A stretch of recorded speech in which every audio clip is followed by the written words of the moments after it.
In the White House, President Eisenhower signs the proclamation that makes Alaska's entry into the Union official, nearly 92 years after Lincoln's Secretary of State bought the territory from the Russian Tsar for $7 million.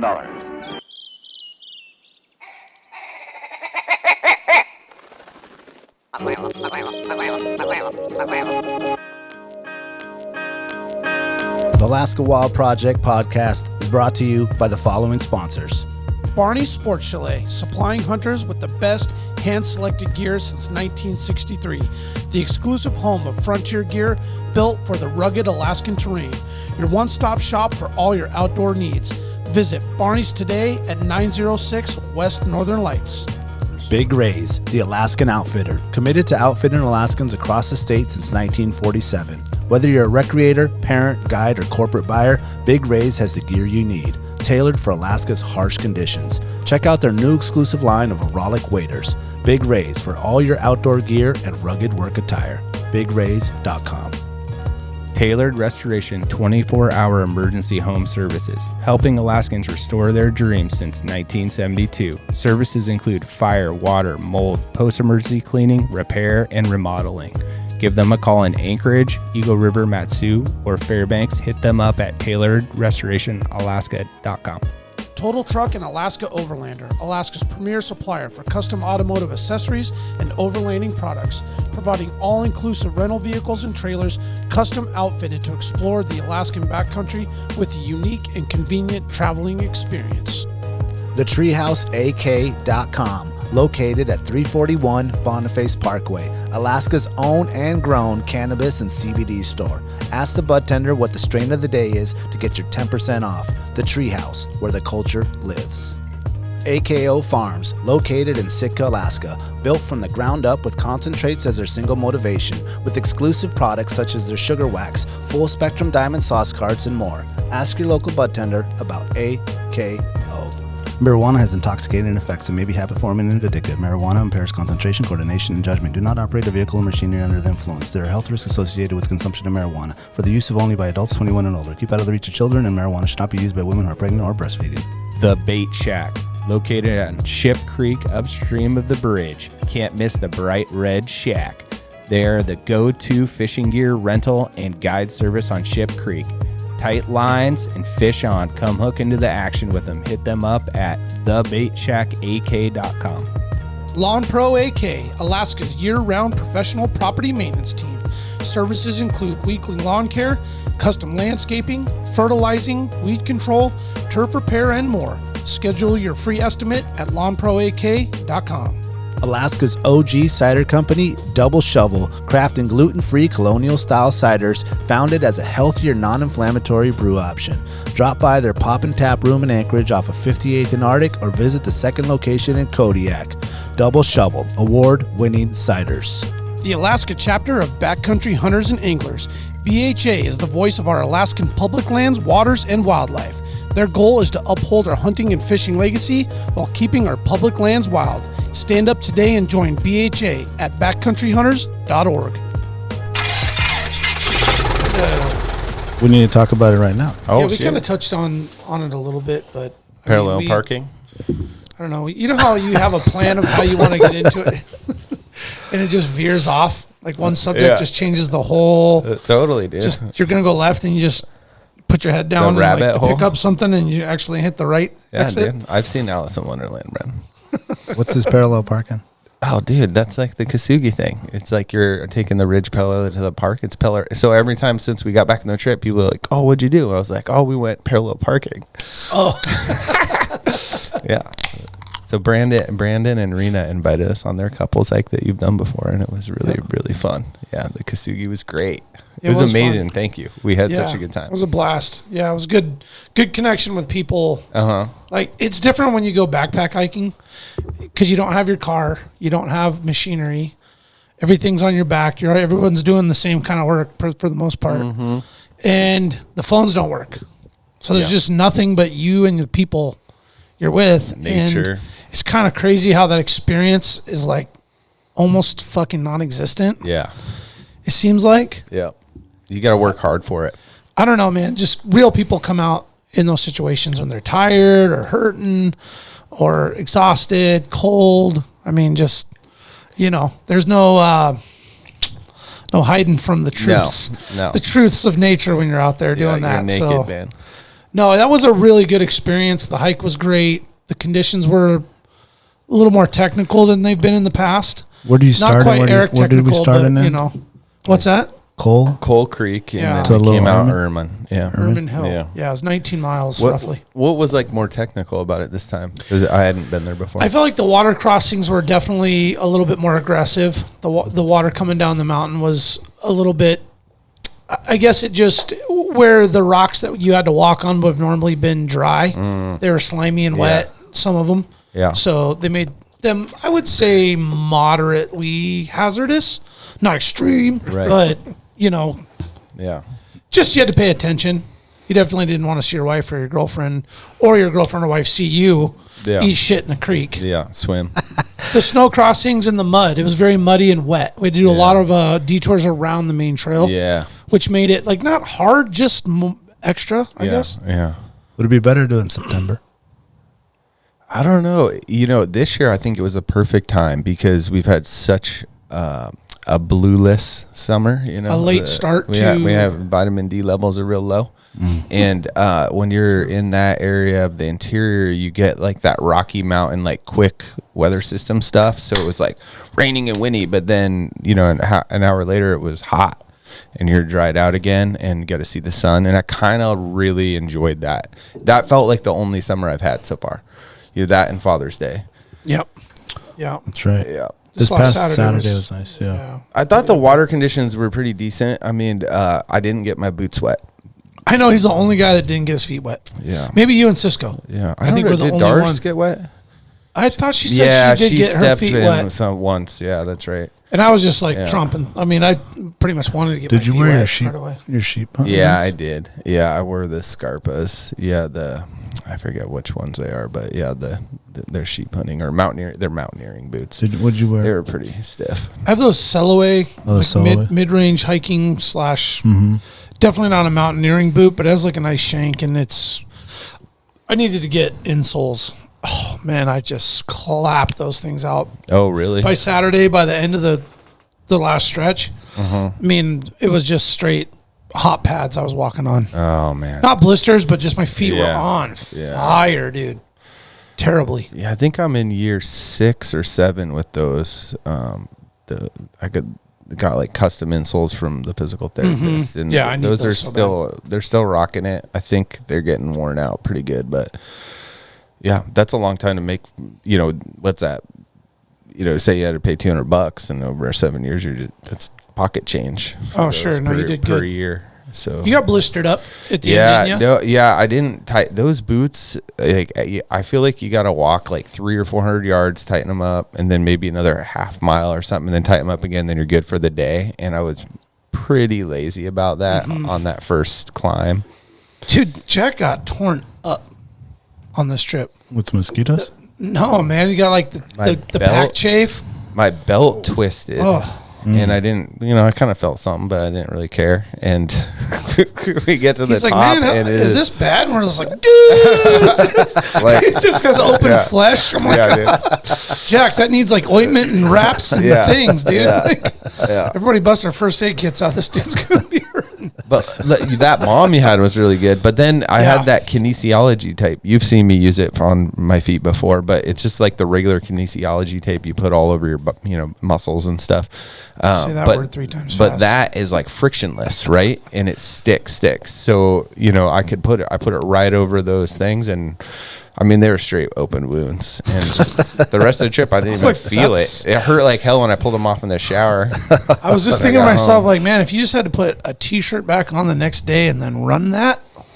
I got kind of lazy about it just because like we're used to like, okay, we're going out for 10 days on a sheep hunt or something, and it's like, oh, something's bothering me, I'm gonna stop and check it, and I'm like, oh, this is 2 nights, and then I was like, joke's on me. Just tore yourself all up. Oh, totally, dude. I was like, all right, I'm gonna be really responsible the rest of the trip. I think it was like the second. Was it this Sunday? And you were like, man, something's rubbing. Or something like that. Oh, yeah, my toe. And I was like, Jack, now's the time, dude. You wanted to just go, and I was like, man, I feel like if you just do it now, or you're going to regret it. And I don't know, he adjusted something, but his shit was still blown out. Did you see that when we were walking that Saturday night? I was like, "Hey, do your feet ever get sore anymore?" You're like, "Oh, my left foot kind of slides in the boot." What's this part of your foot where it's like the meat of your big toe? Yeah. What is that? What is that, Eric? I call that the Hi. I call that the metatarsal. Oh. Metatarsal. I believe. Yeah, right at the Like that pressure on that part of my foot just starts fucking wailing after about 9 miles. That left boot was just like plus. a little loose, and I could just feel like a little hot spot on my big toe, and I was like, "Oh, it's fine." And that foot's numb all the time anyway from that injury I had as a kid, so I was like, "It's probably not a big deal." And I got to camp, and I had a blister the size of like $50. Oh my god! On your toe? Oh yeah, I was He comes over and shows me. It's just like, lazy. I can see a pulse just. I put that kinesiology tape on it. It didn't pop. You had to go put your feet in the creek, man. Oh, that was like a life-changing experience, dude. I should have done it before I went to bed that night. Because, my feet were hot. I couldn't sleep. And with that Cafaro half zip, I can't stand not have my feet in. So I told you not to. You bought that? I love that sleeping bag, but I cannot handle not pulling my feet out. So I end up just like sleeping on the pad and using it as a blanket. Yeah. Yeah. I forgot you bought that. I love it, except for when your feet get hot. Yeah, which is every time. Yeah. You know what else I need was to just awesome? install a zipper. I bet there's a place that will install a zipper. Just a foot zip? Just cut it and zip it, Or just use Does that someone bag in town when do you're that? Yeah, there's people that do that. Who does that? There's a dude that I think rents out of the Hoarding Marmot, the fixed line or something. Is that the dude in Girdwood? He was. I think he sold a business to somebody who's based out of Anchorage now. Was that Powder Hounds? Was originally Something doing like it? that, yeah. Where they would take it and then like it's this weird thing where the dude doesn't have like a customer facing. So he's like, all right, you take the clothes for my customer and then I'll come to you and get them. Yeah, he's And just then a I'll give worker him, bee. and then I'll give them back to you. And then you got to figure out how to get payment and then give that back to me. Oh, man. Yeah. Yeah. But I think they're figuring it out. All right. Yeah. The Hoarding Marmot, they got their shit together. They do. I want to see if they'll fix my canvas tent, man. I blew a hole in my canvas tent. But it's like an 800-pound tent. Yeah. So I'm like to bring this to somebody to fix. They're dealing with this monstrous fucking piece of fabric. Is it actually like an Arctic oven or like a camping tent? It's a canvas, like wall tent. Tent tarp? Teton. Well, I haven't like started shopping around. Yeah. I just did a half-ass Gore-Tex patch on it. I'll rock through the rest of the summer, and then eventually I'd like to get it fixed. Yeah. But I was going to mention, I don't want to forget my thought, because I wanted to give the dogs that came on that hike fucking mad praise, dude. Because I was kind of nervous about everybody bringing dogs. I mean, truth be told, we've never had dogs on the trip, so I'm like, oh shit. I'm like, okay, all right, well, whatever. I'm thinking, well, that's cool. They'll be like, good for bears and critters and everything else. And I figured Jack and Darcy's dogs were good listening trail dogs, and they were every bit of that and more. I mean, they behaved, they stayed, they did everything they were supposed to. They kind of, Jack's little girl birded off a couple times and she's starting to lose her hearing. So you'd have to really yell at her, and eventually you'd hopefully get her attention when she was like on the other side, a quarter mile away. You're like, oh man. And it was just tough because you didn't want to see her putting that extra miles on when she's 14 years old. Yeah. She kind of need to just come down on the trail and stay on the trail, but she's not gonna. You're a bird dog. You can't help yourself. She did awesome. But they were flushing ptarmigan left and right. I was like, oh wow, it's badass. These dogs are doing the thing. Yeah. Like I've never actually seen bird dogs working. You weren't even commanding. No, they were just doing it on their own. Yeah, it's in their That was their pretty blood, rad. man. Yeah. How'd the other dogs do? Oh well, Chad and Jamie didn't bring their dogs. They didn't come. Oh, that's right. Right. That's right. Yeah, it was Cisco and Nikki. So That teepee was amazing though, and for the dogs, Yeah. it was perfect. So I had the Black Diamond 4-person teepee. It weighed like a pound. yeah, It was a pound and a half. you guys with rocked the those, right, pole. Eric? Those Black Diamond teepees. Just a blue Yeah. with a pole. Yeah. Uh-huh. Yeah, we use those in the winter though, where you dig down. Yeah, there you go. Snow. Yeah. So you can have like Yeah, we got a picture. Is that bench you and a playing the table. guitar? You sent me a photo, I did, yeah. I don't have a lot of photos of myself except for like those. like just two. random Oh, super man. candid yeah, ones. dude. Just Is like that you in one of those teepees? Looks like Yeah, it. yeah. That's Yeah. it's a mid, you would say, in the parlance. Okay. Did you bring the mid? Yeah, we brought the mid. You look weathered. Yeah, that's at 11,000 feet. Yeah. You look like a it's probably mountain, like a freaking Sherpa. So you just pack that bag full of snow, What do you got Okay. here? Cast iron you're carrying up to Denali? Dude, that's a fry bake. Do you know about fry bakes? That thing's light, but you can't fuck it up. It's like an ultralight cast iron in a way. Really? Oh. Yeah, it's fucking sick. Yeah, you guys' cooking is methods, man. Yeah, it's just It's a lot of equipment that they got backpacked there. Yeah, the yeah, Purell. that's the kitchen duffel. Oh man, hand sanity's key, dude. Oh, Yeah. so there's a whole pack Last thing that's you wanna just do the is start kitchen? shitting yourself. no you kidding. know? Yeah. And the big salsa, hot sauce bottle. It's key. Oh fuck yeah, that shit. We brought 2 bottles of sriracha with us. Nice. Yeah, you got to put Yeah. sriracha on everything. Everything. Yeah. Yeah. literally Flavor everything. it up. Yeah. No, that TP did good. I was worried about the bugs for you guys, Yeah. but yeah, you guys did good. Well, with the bugs all go to the thermosol. top in there, right? They Yeah. just kind of all mingle up there. Yeah, they Things did. in there. So They do. did you guys like sit on the ground when you were using that one without the snow, like without digging down? How do you? Yeah, we Yeah, always yeah. used them just on tundra and the Fuck and yeah. mountaintop. Yeah. Yep, it worked good. It's And great then the for two dogs people. can just lay down in there, and you don't Yeah. have. You can cook in there. You're not worried about the Yeah. dog pump putting a hole in your tent or whatever. Then it can leave when it wants. They go right under the edge to Right. go to the bathroom, which I wasn't really stoked about. But You could put it all the way down. Yeah. So I started kind of tinkering with that on the second night when we started having some bugs.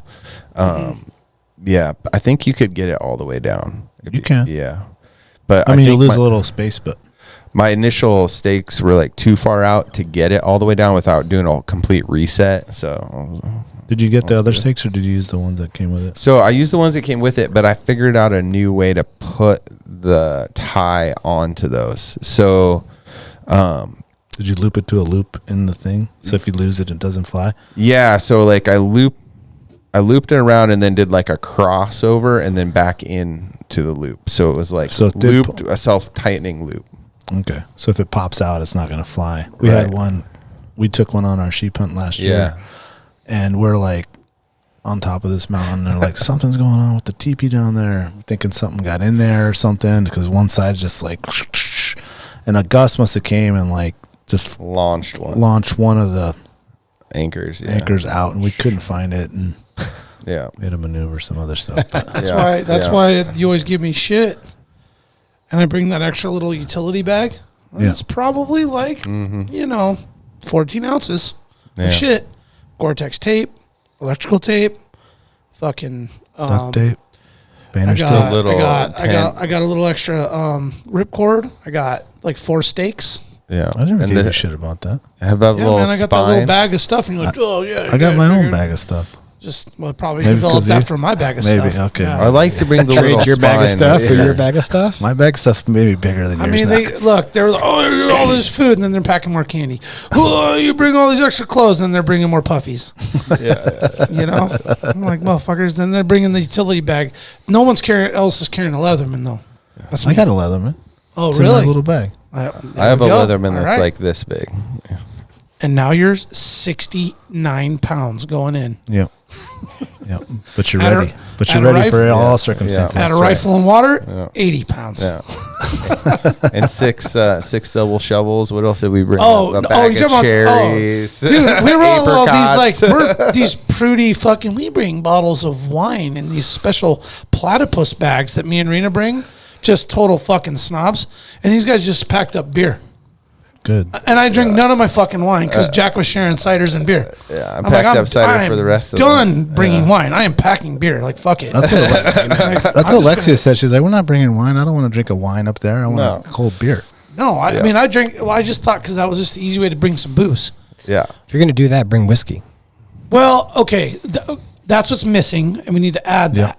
I brought that whole thing of gin and we didn't even touch it. True. It's because it wasn't whiskey. I would say after a cider and then dinner, it seemed like, You're good. I mean, and then Yeah. and then you smoke up a spliff, and then it's like, by that time it's 1 o'clock in the morning. You know, Yeah. And if you're dehydrated, your old lady's Yeah, winking at totally. you. She's going into the tent. You're just like, I like only on night one though. I like the beers while we were walking. They're having a cider while we were I know walking. that was the other thing. A beer in ones I the mid liked. hike. I'm like, what? This Yeah. is unheard of. Don't stop. Just Calories. keep drinking. Oh shit. Yeah. Yeah, felt great. We heard this on Denali. Beer has food value. Food has no beer value. That's true. Genius. Wow. That's very true. Damn, you guys see my head explode? Shit, it. just. Did someone hike one to the top? No, it's too cold. Yeah. It's too cold. Freeze. Yeah, no. So you bring whiskey. Yeah, whiskey. Yeah. What kind of whiskey? Food has no beer But when you don't value. communicate and everybody brings 2/5 each. Oh. Yeah. Plenty. We had some Plenty of scotch. choices. We had some bourbon, some rye. Nice. It was a variety of things. It was Nice.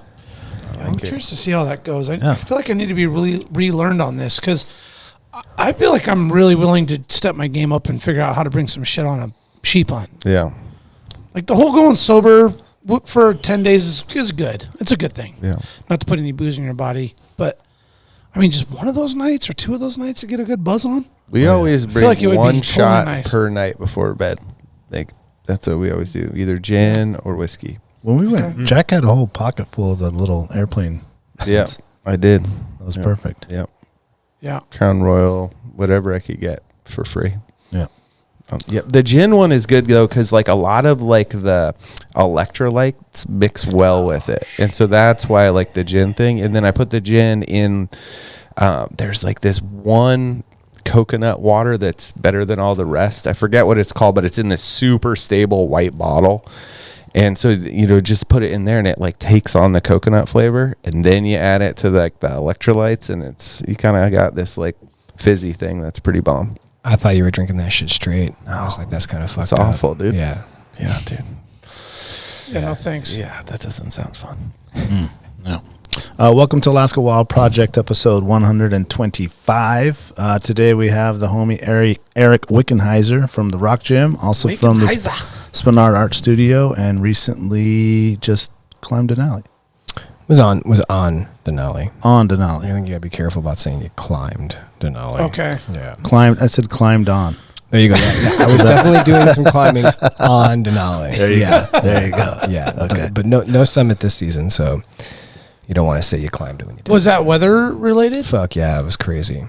Well, the whole idea that you were there for a month and then we were dealing with all this bullshit ass weather for the last month, where there was only 4 fucking nice days in like 30 something days. Counted them. Where you could wear flip flops and a sleeveless t-shirt For 6 and hours. and get some vitamin D. It had to be fucked up there.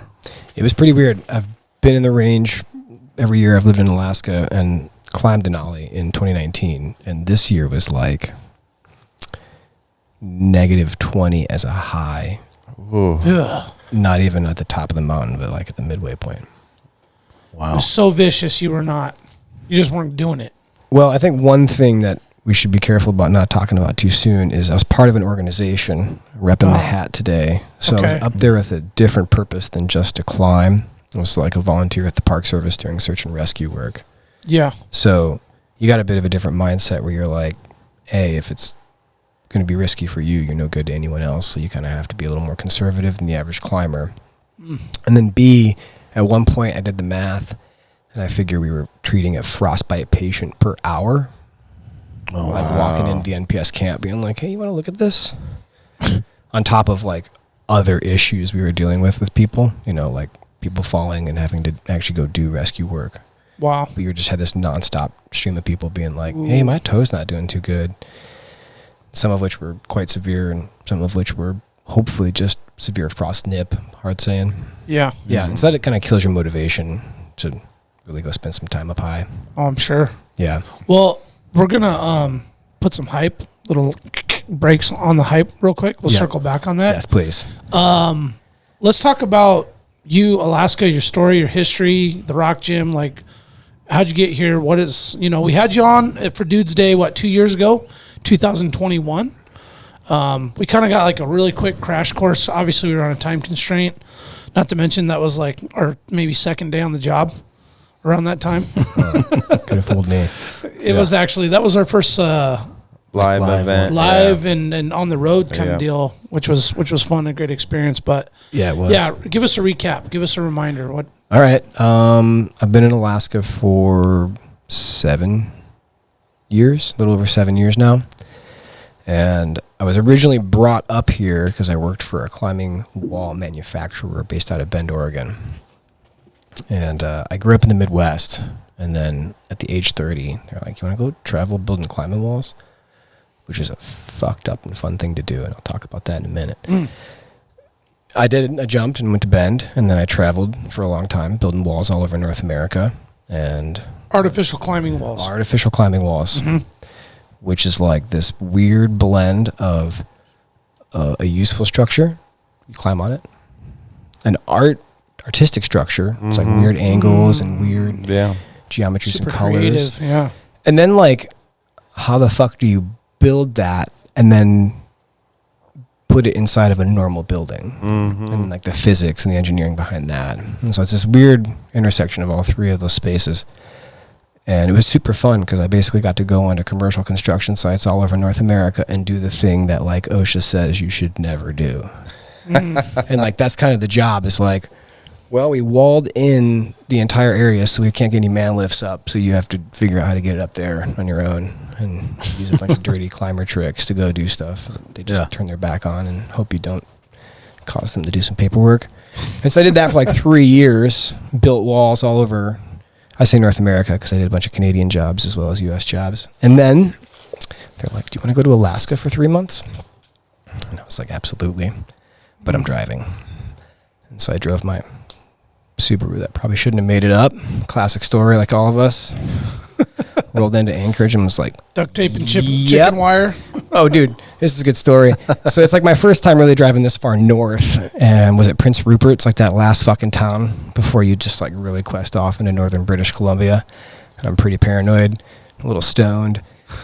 And I'm gassing up at like the last gas station. You look down the road and it's just like blackness. You know, it's like... just right into it's like the beginning of, when it gets real. The dark forest. And then this dude rolls up in the exact same car as me with the exact same color. And I'm like, nice ride. Turns out he's a total Subaru fanatic. And he's just like, blah, I can fix anything on a Subaru with this bag of tools right here. I'm like, would you look at my vehicle real quick? And he does. He like pops the hood. And he's like, oh, this year, it's a 2.296. Like this thing's bomber. The only thing that's ever going to go on this is the alternator. Here's an alternator. Like he had an alternator in his back. He's like, come here. And he gives me a fucking alternator. Yes. And it's not hard to replace an alternator, and some wrenches. And so it's like, all right, that was like my little guardian angel. Actually, I lied. I wasn't stoned yet. That was the problem is I was driving through Canada and didn't have any weed. Okay. That's where you need to save me from myself and maybe edit some of this out. And then he's like, hey, do you want to go get stoned? And of course, it's like, oh my God, it's my guardian angel. He just like looked over my car, gave me an alternator, and is going to send me off with some weed. And that was the first time I drove to Alaska. Nice, dude. Was he Alaska guy? No, he lived in Prince Rupert. All right. Oh, and then he gets... Is this local? He's a local. Oh, shit. Yeah. That's cool. And then the best part was we like exchanged contact info. And for the next 3 times I drove through there, he'd like hook it up with weed because I don't know anyone in Canada. I'm not going to cross the border with it. And so he'd be like, oh, it's in the flower pot. Yeah. So we had this like intersecting relationship for years where we'd only see each other or talk about when I was rolling through. Yeah. It's awesome. Yeah, the connect in Prince Rupert. Dude, yeah. I don't even remember the guy's name, to be honest, anymore, but yeah, it's good times. Angels. Tough to remember that. The Angel, exactly. What was the Subaru? What was it? It's a 96 Outback, held together by duct tape, you called it. So the Outback you're talking about the little stubby one? No. About the wagon? The wagon. Oh, no, okay. Yeah, and they have this 2.2 engine from that era, which is why Subaru like has its name for reliability. Debatable if that's still the case, but this is the engine that's like, you can't kill, you can shoot it with a fucking you could like run it out of oil and it keep going. Yeah, for sure. Yeah. So anyways, I get to Anchorage, I immediately know that this is the place I want to be. Like visceral gut check of like, I've been traveling for 3 years and like, this is the spot. This is the mountains of my imagination. And I'm building the gym, and history I skipped over is I worked at a bunch of climbing gyms before I started building climbing gyms. Okay. Yep. It's one of those things where I'm like, I don't really think I want to work at a climbing gym anymore. I'm like 30 years old. I should probably do something else. But I'm building this gym, and these people are like, hey, you should apply so we can hire you. You know, it's very forthcoming. Like, where's your fucking resume? Come on. And they were looking for an ops manager, and it was like my in to stay in Alaska. Yeah. So I took the job. Okay. And basically just never left. What year was this? I was in what decade is it? 2016. 2016. Wow, so you've been at it going on 10 years? Is that the year the Rock Gym opened, 2016? That's the year that they went and did a huge upgrade from an old facility over by the strip club. Right. Yeah. Oh, okay. Yeah, I was when they gonna built say the there new was one. another. Yeah, so that's kind of the other important thing here is like the Alaska Rock Gym is one of the longest running climbing gyms in North America. It's like number 11 or something. Oh, really? Yeah. Wow. Super early what adopter. What a cool story. Oh, yeah. And the general manager has been the general manager for like the entire time. Whoa. Like she might be the longest running general manager of any climbing facility in North America. You know, it's like one of those things where it's a new industry. And so to work for this like long-standing organization and it's like a deep community, you know. Oh, hell yeah. It's like any Alaskan community. It's super interwoven, and it's like not anyone can just roll in and like, you know, take over the scene and have it go well. So it's been a huge part of what I've done over the last 6 years is just like integrate into the Alaskan climbing culture, which is super rad and what I want to do anyways. But and it's intimate, right? Like you guys all know each other. Anybody that climbs, like seriously, you guys all know first name. It's at like this point, right? Once in a while, somebody will come out in the woodwork and just like be out crushing that you've never seen before, and it's so refreshing because everybody else is like a known entity. How does it compare to other communities? I think every climbing community feels like it's a super special, tight-knit community. I think it's hard to explain to people who don't live in Alaska how that's just magnified up here. Magnified as in like with the love, or magnified as in like the numbers? I think both. Yeah, I think that it's super intimate, so there's just not that many people. Like we generally are serious when we joke that Alaskan climbing would benefit from more climbers. Like, you know, every other activity you're worried about like having too many participants, but nature is so productive up here that these routes, I mean, good climbing routes see a lot of traffic and get cleaned up. The lichen, the moss, the dirt, the loose rock all gets cleaned up by traffic. We climb like on human impact. Yeah, at the right amount, not too much, not too little. Here, you're climbing like a popular route, and you're pulling off like, you know, hand-sized boulders that are just sitting there because not, you know, like No 10 people do it a year, 20 people do it a year. Right. Doesn't get rallied. Yeah, very few things get rallied in the climbing world up here. Have you seen an increase in numbers? I know that there's been a lot of youth getting involved, and when I saw you there, I was on a field trip with some students, and as that place is available for anyone that wants to go learn to go do it, I'm assuming that there's been an increase in. Absolutely. I think that's like all the other climbing areas in the world where the sport's just like it's on its exponential upswing and will be for at least another decade probably. Yeah, and as a byproduct, people come to the gym, then some of those people learn to climb outside, and so we're definitely seeing more climbers outside, but it's still not quite like I was at Hatcher Pass this weekend. You guys all talked about the weather. It was fucking incredible. I'm literally sunburned. It was so nice. Yeah, you got some sun going on there. And then like there was, I don't know, 5 other parties, 7 other parties climbing, and that's like a busy day. I'm in the best area in Alaska. Yeah. So not that much going on. And like you go to places like I go climbing in Kentucky, or you go to Yosemite, and there's just lines on shit. Right. Literally lines. Oh, really? To get on routes. Yeah.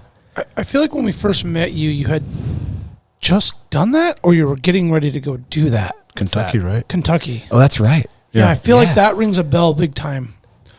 My dad lives in Michigan, and so a way to like rectify the family time with the adventure time is the Southeast is littered with really good rock, which we talked about. You're right. Yes, yeah, we did. And so I just fly to see my dad in Detroit, and then drive 6 hours, 10 hours south, and there's just an unlimited amount of rock to climb. Yeah. It's probably not my first pick, but it's literally world-class climbing. Like Kentucky, Arkansas, like... well, and you know what's funny is geography. Arkansas is actually like pretty fucking far away, but there's also really good climbing there. It's like Kentucky, Tennessee, Alabama, West Virginia, North Carolina. Yeah, wild. That's funny you say that, because that never like Would have thought that think- that's like a you'd climbing think people are spot. climbing in No. like Colorado and Utah and Yeah, and that's all New bad, too. Mexico and That's where I would go if my parents didn't live in the Midwest. Yeah. Is it all like canyons and stuff that they're climbing? No, in the it's southeast. it's like super overhanging walls, Uh-huh. long walls. Because what it is the rivers have undercut the Yeah. sandstone, Mm-hmm. and so and the way that sandstone is so hard, is it actually is able to like suspend itself. So you kind of have these like amphitheaters, Yeah. of like where the river bend was. Mm-hmm. Yeah. Oh, So you that's get cool. some inverts and stuff like that. Yeah, it's wild. Yeah, that's cool. Yeah.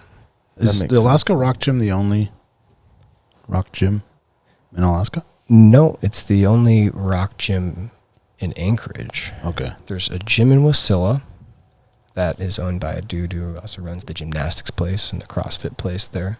It's all like right there. Place is wild. No comment. And Wild West or what? Something like that. it's like when you have a business predicated on risk management becomes kind of Right. important. Yeah. And everyone has different tolerances, is how I'll put it. Everyone has Alright. different Fair comfort enough. levels. Fair enough. I see 600 people a day. I have a pretty conservative approach to risk management. Not everyone does. No. Yeah. Yeah. Yeah. Right. Yeah. Some people learn the hard way. They do.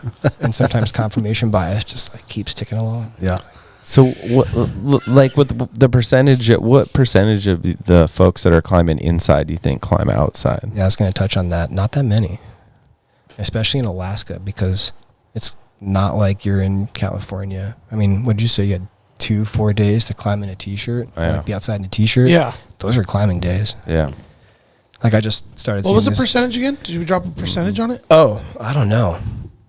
I was taking some I'll notes. put it I this hope I way. missed it. Of people who come into the Alaska Rock Gym to learn how to rock climb, the percentage of people who actually get seriously into climbing outside. Yeah. Not like they go once, like somebody takes them once. Right. Like, cool, yeah, climb outside. But like Yeah. actually, like It's a hobby. Buy gear. It's a hobby. It's got to be a 10% turn. Yeah. Okay. Okay. Yeah. Yeah, every time I go out in the sound, and look at all the granite and see no climbers out there, I'm like, this is crazy. It's untouched. It's like, here's a bunch of Yosemites, Yeah, like some of the best rock in Alaska is totally only accessible by water. Yeah, it's right around the corner, and literally like any corner. Yeah. You go back over to Deepwater, Granite Bay, and it's just these magnificent faces, and I've Shit never looks seen sketchy. anyone No. out there. There's like maybe one established route up one of those, as far as I know. Yeah. Yeah. I was Logan and I were nerding out there yesterday, and we were looking up some books and some people that had gone and tried some of those. Yeah. And it's hard to find any attempts. Yeah, and I think one of like the big proud faces has like one established line up it, but I think even the first ascension has said that you probably wouldn't recommend, because unfortunately some of that stuff's like pretty loose rock. Oh, okay. Yeah, that was what I was thinking too. 'Cause Yeah, it's so it all- weathered. And It can go either way. Sometimes it like cleans shit up, and the glaciers came through and just polished it. And other times, if it already had a lot of fissures, and then the ice and freeze thaw gets in there. Poking things in there. Yeah, but I know even like right out of Resurrection, a buddy of mine who would know was like some of the best rock in Alaska is like in one of these cliffs as you're leaving Resurrection. Yeah. It's like he walked up to it and touched it, and like it was totally clean. Like no lichen came off. It's like ready to go. wow. So I think it varies, but I think some of the stuff out in the sound is like pretty real. Yeah, I always thought that my dad was a big climber, Okay. and Tetons and that kind of stuff. But so when we moved here, it was like big to get us at the Rock Gym, and then we like started screwing around and fucking around on the Seward Highway and the shale, and he was like, no, we're not going to do this anymore. But I'm pretty sure like It's if common sense. we would have had that sound rock close, drivable from Anchorage, that we would have participated in it, and it just seems like more Alaskans would be out doing the outside part if the access to the good rock was easier. Let me touch on that, dude. Yeah, go ahead. Because I've been to the Rock Gym several times, and in my mind, I feel like I need to go 100 more times before I would ever attempt to do anything outside. Totally. Because you feel in there, you feel safe. You feel like you're In a secure harness. in there. There's no Nothing's wind. falling There's a down. pad. There's like people around, and Yeah. then you just drive by where you see someone climbing outside, and you're like, What, they're crazy. dude, that's crazy. Exactly what you think. Yeah. Dude, it only takes a little bit of wind You know, you might be like roadside, but if you're like 40 feet in the air and the wind starts blowing, you might as well be on the moon. You know what I mean? It's suddenly just like everything's like, Yeah. and the Seward Highway is good for that. Oh, yeah. Oh, God, I bet. Yeah. Dude. Yeah. Just a sudden, 30 mile an hour gusts will come through. Yeah, it can be like one of those things too. There's one feature that's pretty tall. It's like 400 feet tall. And so you would normally break it into like a couple different pitches.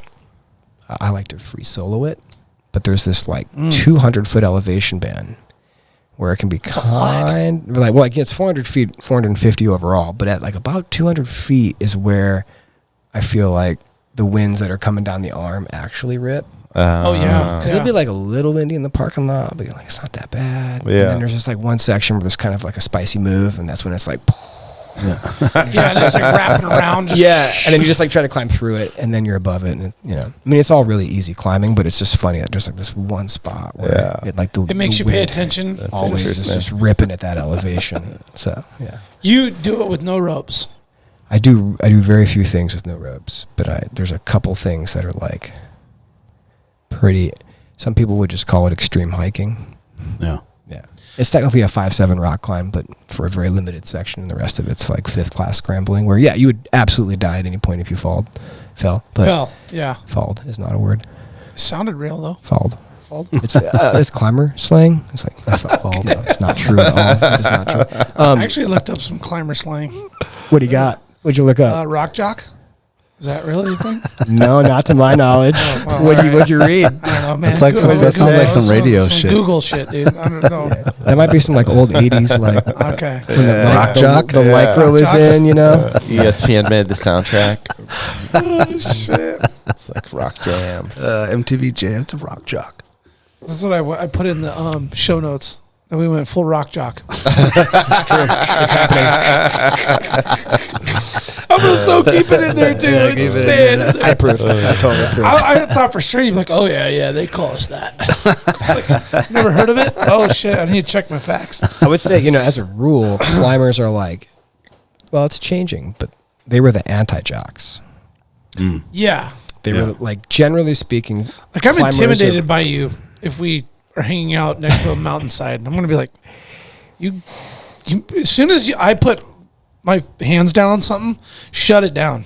If I have to climb with my hands included, we've gone way too far past the comfort zone. Right? So I'm like walking sticks. Might have to put one hand down to Hold kind on, older. of go around the thing. Like I mean, there's to be one hand maybe touching something, but if it's now on my walking sticks are dangling and I'm all fours with the 80-pound pack, I want to go home. Yeah. Take me home. Well, to be fair, no one has fun doing that with an 80-pound. I don't want to go home. No. Like I just feel like just fuck trying to do anything with my hands. I feel like It feels like it's too vertical at that point. 40 pounds, I think, is a cutoff for like any realistic technical climbing. Like alpinists that do like steep vertical faces, their packs are 35, 40 pounds. I mean, it's physically, it's just anti-gravity. Yeah. Remember, it's like super gravity or whatever. You can't. It's you just can't, pulling on you so yeah, hard. Yeah. I mean, maybe there's an exception if you're like aid climbing where you're like hanging on the Oh, gear yeah. and you're doing all this hauling. But if you're like up there hanging on your ice tools or your fingers, your pack's got to be like, the whole game is ultra light. Yeah. Yeah. Yeah, of the lightest, right? Yeah. Yeah. So, but the whole like, I'm going to go hunting and I'm going to have, you know, lots of shit plus lots of meat. That's a different kind of like, No. yeah. The whole terrain has to adjust because you're just, Right. yeah. It's, yeah. If we got to bring ropes on the Yeah, anytime anybody starts talking about ropes, I'm out. Yeah. There's They're- no roping. I'm not roping down. Those are no fun when you No, got to no. bring the rope. Yeah, I don't Yeah. want, anytime anybody says ropes, I'm like, psh. And you're bringing ropes without harnesses, right? Oh So- yeah. You're just like tying yourself off. And shit. Well, and I don't feel like if you're like, unless you're trained like Eric or folks that go to the rock gym. Well, no, that's not entirely true. Well, but we're none of, I mean, me personally, I'm Yeah, not like, it's all okay, relative, but- so now we have ropes, so I feel safer now. Okay, I don't know how to fucking use the ropes.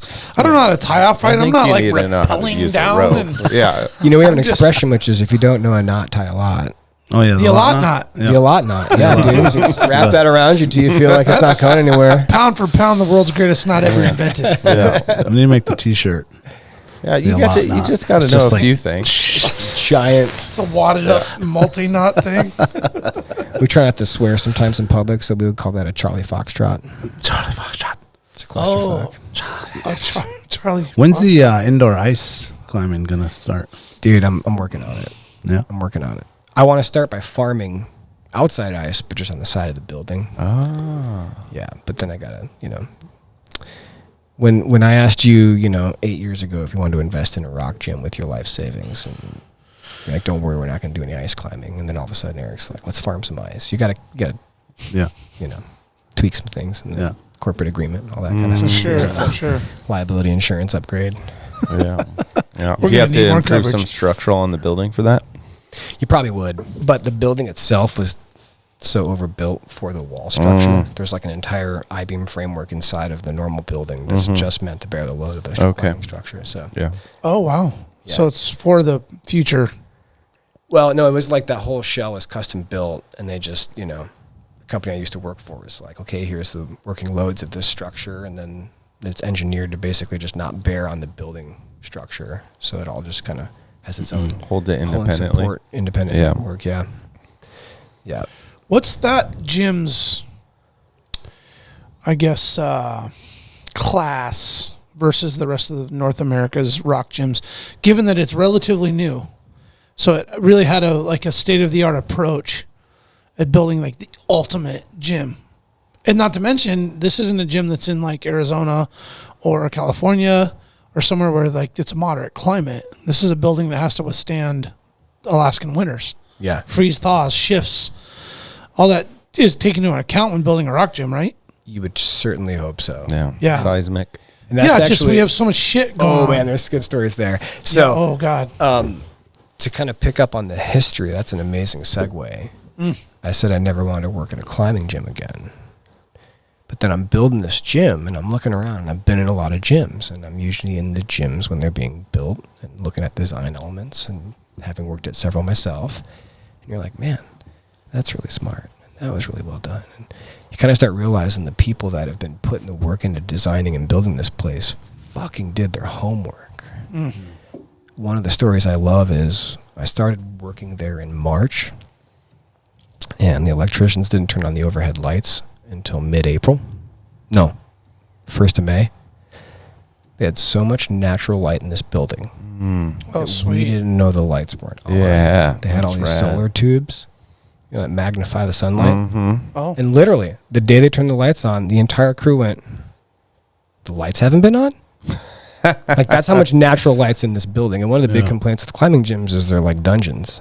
Yeah. You Yeah. tie in the Alaska factor, they're like, we got east light, we got south light. I mean, it's just sitting there, just taking it all day long. Yeah. And so it's like things like that where you're like, holy shit, they really thought about this. And so that was when I kind of was like, well, maybe I don't want to work at a climbing gym. I want to work at this climbing gym. Yeah. They could have built a shithole. It's in Anchorage. There's no competition. Sure. Saved a lot of money. I mean, it's a $10 million facility all said and done when you're like, Yeah, it's pretty incredible towering there Yeah. in Midtown when you drive by it on the Seward Highway. yeah. I mean, the location's perfect, everything. So Yeah. it became more about like, these people know what they're doing, and they're good people to work for. And consequently, I've learned a lot about business and management, So it's kind of a weird big boy job that I never really wanted or thought I'd have. Definitely did not think the climbing gym industry was one that would be a long-term, like potentially multi-decade career path. But every year I'm like, I think this is my last year. They're like, well, here's more, real world responsibility. Here's more money. Here's more, all of the things that we all want in our careers that like normally you wouldn't associate with like working at a climbing gym. I'm like responsible for helping like integrate new HR platforms, which is like overhauling the company, or like let's get an IRA going for our employee. I mean, like these like real world, like how to manage a business situations. I actually very little to do with climbing at the end of the day anymore. I mean, I do, but I'm also looking at P&Ls and all that kind of It's shit. Brandon's favorite. Oh yeah. Well, no, I was thinking about that. This became now a well-rounded career path in terms of your passion for the climbing part, building gyms. And now you're managing people Yeah.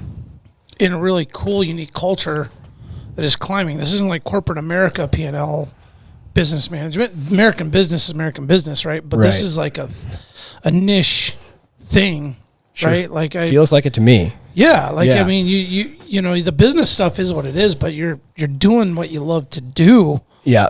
While in the process of running a business without having to deal with the overhead of owning it. Yep. It's a cool balance you got. Yeah, I mean, I am ultimately responsible for a lot of other people's money. Yeah. Sure, you know, sure, and they rely on you to do that. And to be fair, I'm not the general manager yet. Yeah. But it would appear to be that is the master plan, that my boss will retire in the next, like, probably 12 months. But you're working closely with... That's something you want? Oh, yeah. I mean, that's the whole, I think, exciting thing here is like, you know, you keep doing the thing where you're like, oh, they're fucking talking to me still. Oh, all right. You know, like, really didn't think that I'd have, you know, it's a $2.5 to $3 million a year business with 80 to 100 employees. I mean, you know, predicated on a risky activity. It's kind of fun to figure out how to, that many folks work there? The kids through the season and no, like at any one time, like in peak seasons, we'll be bumping around with a payroll of like 90 employees. Wow. Yeah, because we have a lot of kids that'll work like a couple shifts or a couple hours. Oh, sure. You got a full nighttime janitorial staff. We've got, you know, just, it takes a lot of people. I mean, even when we're like kind of lean summer operations, we're probably in the high 60s to low 70s.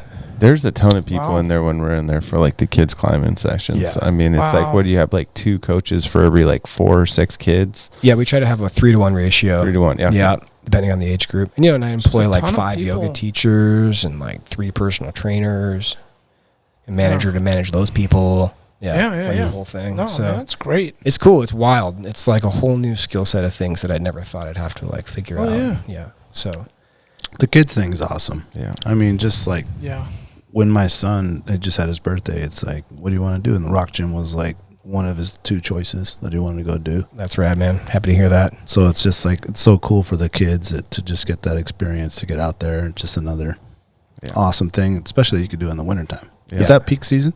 Oh, yeah. Yeah, you know, what's funny is like at the end of the day, we're just a fitness facility. You know, and guess which day of the year the average like normal gym is the busiest?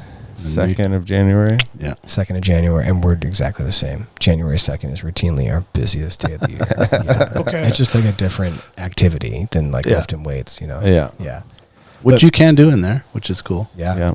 2023, I'm going to start fucking rock climbing. Oh, yeah. Oh, dude, all the time. Yeah, memberships skyrocket for like 2 months, you know, and then they die off. Yeah. It's all part of like the industry of how people think about fitness, you know, patterns and fitness. This virtual tour that we have up here. Are you guys like doing shit behind my back? Yeah, no, we'll just have the picture up there. Yeah, we were looking at this thing is so cool. Dude, and this is before Google Earth or Google had their cameras. This was like a specialty company doing like, this is before Google did everything. Yeah, this thing is cool. Like, we showed all the students this video, like, before we went there, and, like, kind of give them the heads up. This is where we're going to be. The bouldering upstairs is really cool.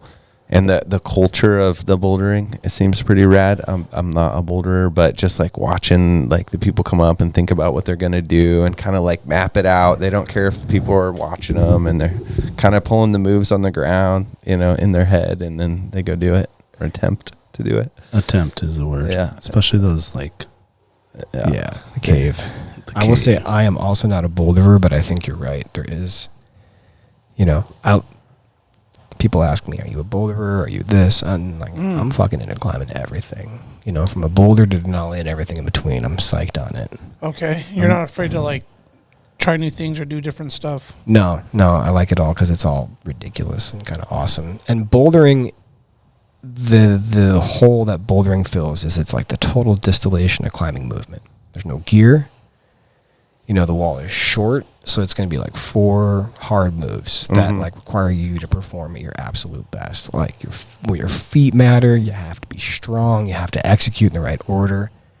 You know, so it's totally removed all of the extraneous things that become distracting.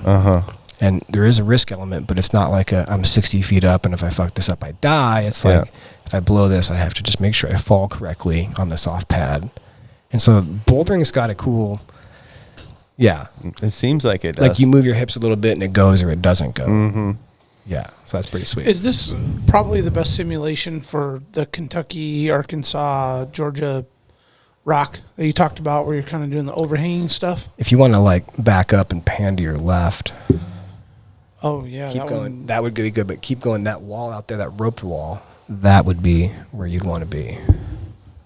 Okay. This here? Oh, I so see the walk, ropes. Walk out to Gotcha. the balcony here if it'll let you on the right. How good do they do? Oh, space. We're in space. Right, let's go over here, though. Yeah. There you go. Is that for like parties and stuff? Is that what that little That's area just is like there? where the older culture kind of lives. It's like we don't have cubbies up there, so people put their pads or their bags and their water and their food up there. Okay. Just Yeah. hang out. Yeah, we try to, the whole climbing gym vibes about creating a space to. Maybe I'll go hang back out. down there. Yeah. Oh, But that huge overhanging wall Yeah. there is where you would probably want to spend most of your time if you were going to climb in Kentucky or something. right. Yeah. What a beautiful place, man. Oh, it is. I've yet It's to be really in nice. there. awesome, I have man. not yet gone in that place. You have it? No. Oh, man, you got to go. It's so much Yeah. fun. It's so cool. Like at the end of the first session, Peyton was climbing the wall around the corner here, all the way to the top. It looks so If you, clean. if you drop down here, I was going to say this was like when the gym was literally brand new, and I still think we have a very clean facility, but this looks so fucking squeaky clean. It's it doesn't have like It's all noticeable. the shoe Yeah, marks there's and no stuff on the shoes, wall. Yeah. stuffs or none of Yeah. that kind of It stuff. is clean, though. It is very, very clean. yeah, we Yeah. work. Thank you. I appreciate that. It's How- very, very Stays, clean. stays How that often way. do you guys change the routes up? The route setting thing is a whole cool deal. Every gym's a little different, but the way we work is everything's up for about 6 weeks before it comes down in rotation. So they'll literally just kind of work their way around the gym, making sure everything's current and like kind of fresh. And like the employee of the month gets to pick the new routes, or No, we employ a full-time route setting crew. oh really? Yeah. Yeah, we have like 6 route setters. And which they is- just get to be creative. It's a really interesting thing, route setting. I was a full-time route setter for 2 years, way back in the day. And it's creative, but it's also like your body kind of works a certain way, like certain movements do and don't work. And so there's a whole, it's one of the most skilled trades you've never heard of. And one of the big things in my industry is like, these people are elite level athletes. They like can reverse engineer human movement in the vertical space.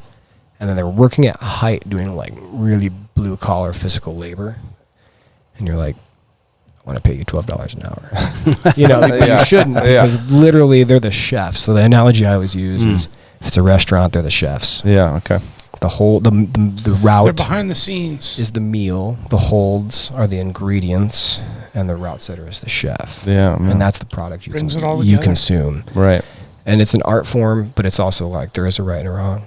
And it's really hard to train people, and some people get it and some people don't. Yeah. Yeah. Is there like a school you send them to? That's the other thing. Is we're Online such training. a new industry. It's Mhm. definitely like a mentorship. Yeah. Just kind of like That's rad. have to have a. YouTube video. That doesn't work. Oh yeah. YouTube it. It's hands on, literally. I was Yeah. there when they were changing the routes one time. It's pretty cool to watch them do it. Yeah, my girlfriend and I were bouldering yesterday or the day before, and they were route setting, and she was like, I would just sit here and watch these guys work, because it's like 5 people just like putting shit on the wall and trying it and tweaking it. And Do they have like an initial like drawing of what they want it to be, and then they no, I or bet they go from bottom up? I bet it's like if your job was to design golf courses or ski resorts, you could just probably look at like a mountainside or a valley and be like, oh, I can imagine this and that. You just see it. Got it. So if like the goal of the day is to set a V4 on a 30-degree wall and it needs to be purple, you go into the bin of purple holds and you're like, well, what would make this route this great at this, angle? Oh, gotcha. Depending on the shapes of the holes. Yeah, right. And then from there you kind of go, okay, how do I make that fun and interesting instead of like a ladder? Yeah. Right. Yeah. So V4, for those that don't know, Oh yeah, yeah. I just picked a random. So there's some jargon for you. yeah, Yeah. So there's Taking notes. various disciplines have different grading systems, and the bouldering system is pretty weird. It's literally named after a dude who was like, his nickname was the Verm, but he was really into bouldering, and so there was the Verm Scale, and it just became the V Scale. That's Oh, cool. shit. Yeah, yeah. know This that. is character. And it goes from what range? 0 to V. I'm actually kind of getting left behind. I think there's like a V17 now, which is Oh, not wow. even Oh, comprehensible damn. for me.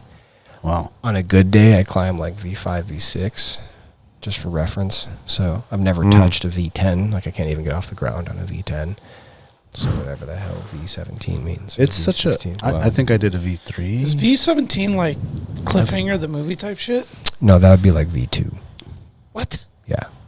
Oh, come on. Big holds. Big fucking holds. You need to just dangling there like that, you know? Yeah. Yeah, that's like casual now. Like teen kids warm up on that shit.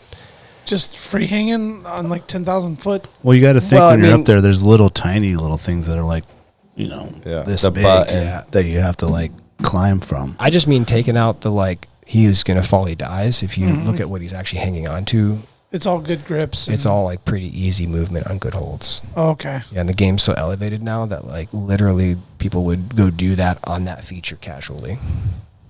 Wow. Yeah. It turns out once you train it, like Yeah. pull-ups and hanging on with your arms for long periods of time is actually not that difficult if you train it. Like to us mortals, it seems crazy. But if you do it enough, you can be like, you know, I know ice climbers that can just dangle from a tool one-armed. And if they get pumped, they just trade. And they'll never fall off because they're like, no, I can literally just sit here all day. Yeah. And Because the hang. muscle is just trained to hold, and Yeah. Yeah, on a big feature like that, yeah. that's crazy, man. Yeah. Yeah. Dude, you go up like twice. Dunzo. Dunzo. Yeah, in the beginning. In the beginning, for In the sure. beginning. Yeah. Which, you know, I'm very beginner. I've only gone like 5 times, but even still, you go dude, just 2 times up, dude.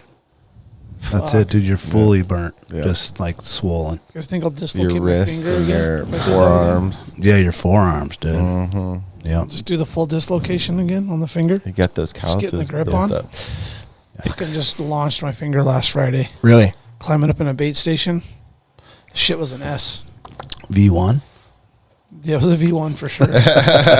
Chad had to grab it and just like, Oh, you see how it's all swollen? Yeah. Oh, yeah. That doesn't look good, dude. It's fucked. Yeah. It's no good. Should probably have it taped up, but Shit'll buff. shit'll buff. Shit'll buff. That's right. After the 3rd dislocation, I'm like, I don't know what taping it's going to do here. Yeah. No, just let it ride. Yeah, exactly. Permatape to the next finger, man. They do got the little things. You buy at Fred Meyer's. Yeah, just keep bending until it bends again. No, just the thought of that, the gripping right now, I'm just like, oh, God, my finger. It's just, that shit looks just like, Oh, yeah. oh, man, dude. So what's Those like are the strongest hands ever. the route scale, the V scale for the wall? Yeah, that's called the Yosemite Decimal System, which similarly is ridiculous to the Verm Scale in that it wasn't even invented in Yosemite. It was invented in a different area in California. Uh-huh. But it's called the Yosemite Decimal System. I'm not sure why how that is, but it kind of works like this. You have class 1 through 5. Uh-huh. Verm scale. 1 would be like walking uphill. 4 would be like the top part of flat top where you probably should use your hands. Yeah. Maybe you don't need to, but you probably should. Yeah.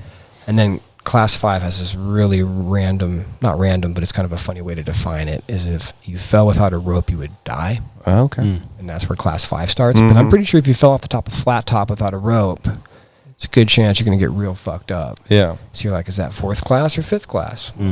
And there's this kind of nebulous like line between the two. Yeah. What part of flat top? The flat part on the... No, the end On where you the got to east- kind of. If you're coming up from town, from Glen Alps, that last like 50 feet Yeah. where you're kind of scrambling through the rocks. Yeah. You know, if you were like coming down the top of flat top and like caught your heel and like tomahawked off the edge of that thing, you're gonna leave in a litter, right? Yeah. Oh, it'd be Is rough, that 5th class because of it? Technically, if you fell without a rope, you're going to be severely injured or dead. Well, yeah, because you'd fall like 50 feet at least. And then like, maybe keep nonstop. going. Yeah, Yeah. exactly. Ugh. Yeah, so Down there's that this level. weird Yeah. thing where what 5th class is and isn't is kind of defined by what would happen to you if you fell.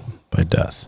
Yeah. Death is the defining And so fifth. at the gym, everything's a 5 point something, because if you went up the wall and like go without a rope, you're going to have a bad day. So everything's Yeah. a 5 point something, and that point something is how difficult. Oh. 5.6 is like the low end. And there's kind of a history component here where when they invented this system, they were like 5.1, 5.2. But that was so far back when they were climbing in boots, and it's like flat top could be 5.2 technically. I don't know. Yeah.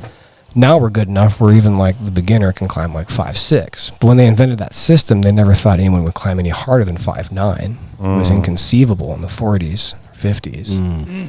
And then all of a sudden people were climbing 5.9 and then 5.9 plus. And they're like, well, shit, what do we call this next thing? And so it doesn't make any sense, but it's 5.10. It's 5.10, which is not how decimals fucking work. Yeah. Yeah. That's awesome. Only in Yosemite. Only in Yosemite, yeah, exactly. But you have to be a really badass to even just be reaching that. So no, I'd say like in the modern era, if you come into the gym, like a kid might climb up to 5'10" plus on their first day if they're like going for it and they're kind of physically fit. It might not be pretty, but they can muscle their way up it. Oh, yeah. And then like 5'10" to 5'12" would be intermediate to low advanced, and then 5'12" and up is when it gets kind of real. But if you're Like doing that's like the inverted. Yeah, like let's see. Look at here, you got like an 11 plus. Oh yeah. Oh, it's the tags. Mm-hmm. Okay. And so that's going to be like pretty difficult, but not that bad. And I bet if you zoom around, you'd probably find some other ones that are graded harder. But yeah, usually they're going to be steeper, and they're going to have really bad holds, and they're going to make you make really big moves off of really bad holds. I bet if you go to your hard left, there's something over there that's got to... So these molds It won't let that me zoom you in guys anymore. use, are those like composite Doesn't want to let me go chunks? forward. Yeah, What is they're urethane. Okay.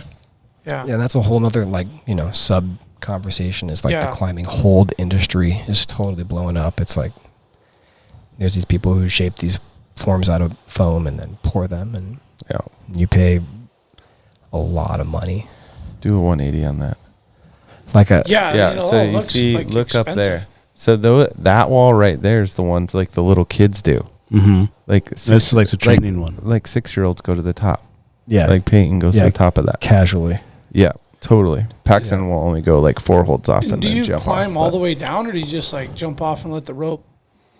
Okay, yeah, talk about that. There's the auto belay. There you go. Which Well, is- real quick on the holds, something Yeah. that's fun for people to think about is, there are ingredients, right? So they kind of matter. So we buy the good shit, and the average route's about $1,000 worth of holds that you're climbing. Oh, Of materials The to build material. the holds. Yeah, of our purchasing of the holds. So, Made in America? or Europe. Okay. Yep. Yeah, these are all small manufacturers. Yeah. So yeah, there's probably importing in. Yeah, I don't think anything is being made in China like the traditional way of plastics. It's all probably either U.S., European, or Japanese made. There's a handful So of it's good, companies good that. quality stuff that you guys are putting on the walls too. Yep. And they Yeah. last a long time. It's one of those things where they're figuring out how to make better products. So Yeah. old holds definitely got polished, and newer holds tend to like hold up a little better, and they're designing them in ways to make sure that me, the consumer of buying the hold, it's like any other industry. I go to trade shows and they're like, our holds hold texture for longer than their holds. And you're like, Oh, yeah, no shit? Great. Yeah. Oh, yeah. Oh. Oh, yeah. Yeah. It's like everything. Yeah. That's Yeah. like something I would have never thought of when you're talking about rock climbing, but it makes sense. Yeah. Especially Yeah. if it's a popular gym that gets used a lot. Yeah. So there are some gyms that probably don't, their equipment isn't as rallied. I'd say we're at that point now where just about every climbing gym I've ever been to has noticed an increase in business. Okay. Every single one of them. Yeah. Like, it's an if you build it, they will come. Yep. Yeah. Yep. I mean, to the point where people are getting into it as private enterprise who aren't climbers, but they just know that, if they're. The Alaska Rock Gym is an Alaska S Corp. We have a group of shareholders. We pay our employees well. We do profit sharing. No one's really actually making any money. As a Yeah. community service It's investment. like a hobby business. But for people in Southern California who can throw down the money to be a sole, owner, and then pay people as little as they can because, it's still a young enough industry that people just want to be a part of it. Yeah, they're willing. Yeah. Those people are making money, but, a lot of us are more community minded. Yeah.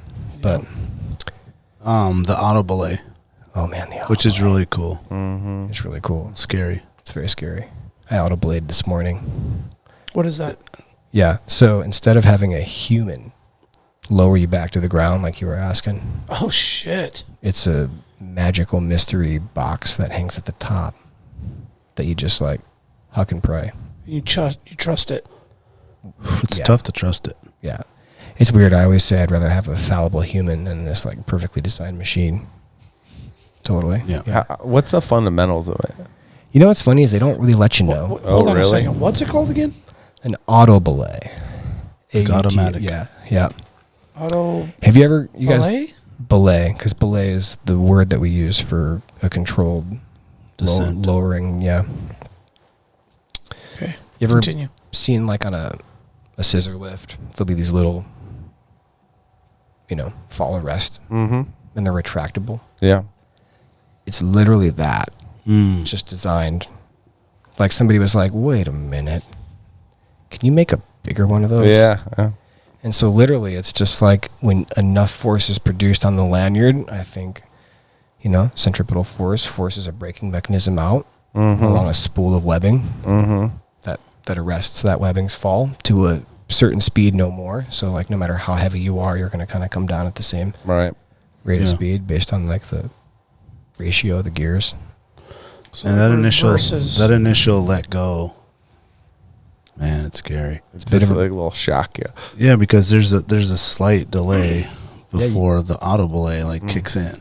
It's like a good. Oh, like your sheer weight. It's not like you let go right away and it's tight. You know what I'm saying? There's it's got to catch. Like you're falling. Yeah, because yeah. you have to generate enough Yeah. force to engage the mechanism. So you drop like 2 feet. So we're talking kind of like almost simplified like a yo-yo. Like whew, how a yo-yo will like rip itself back up by it back spooling.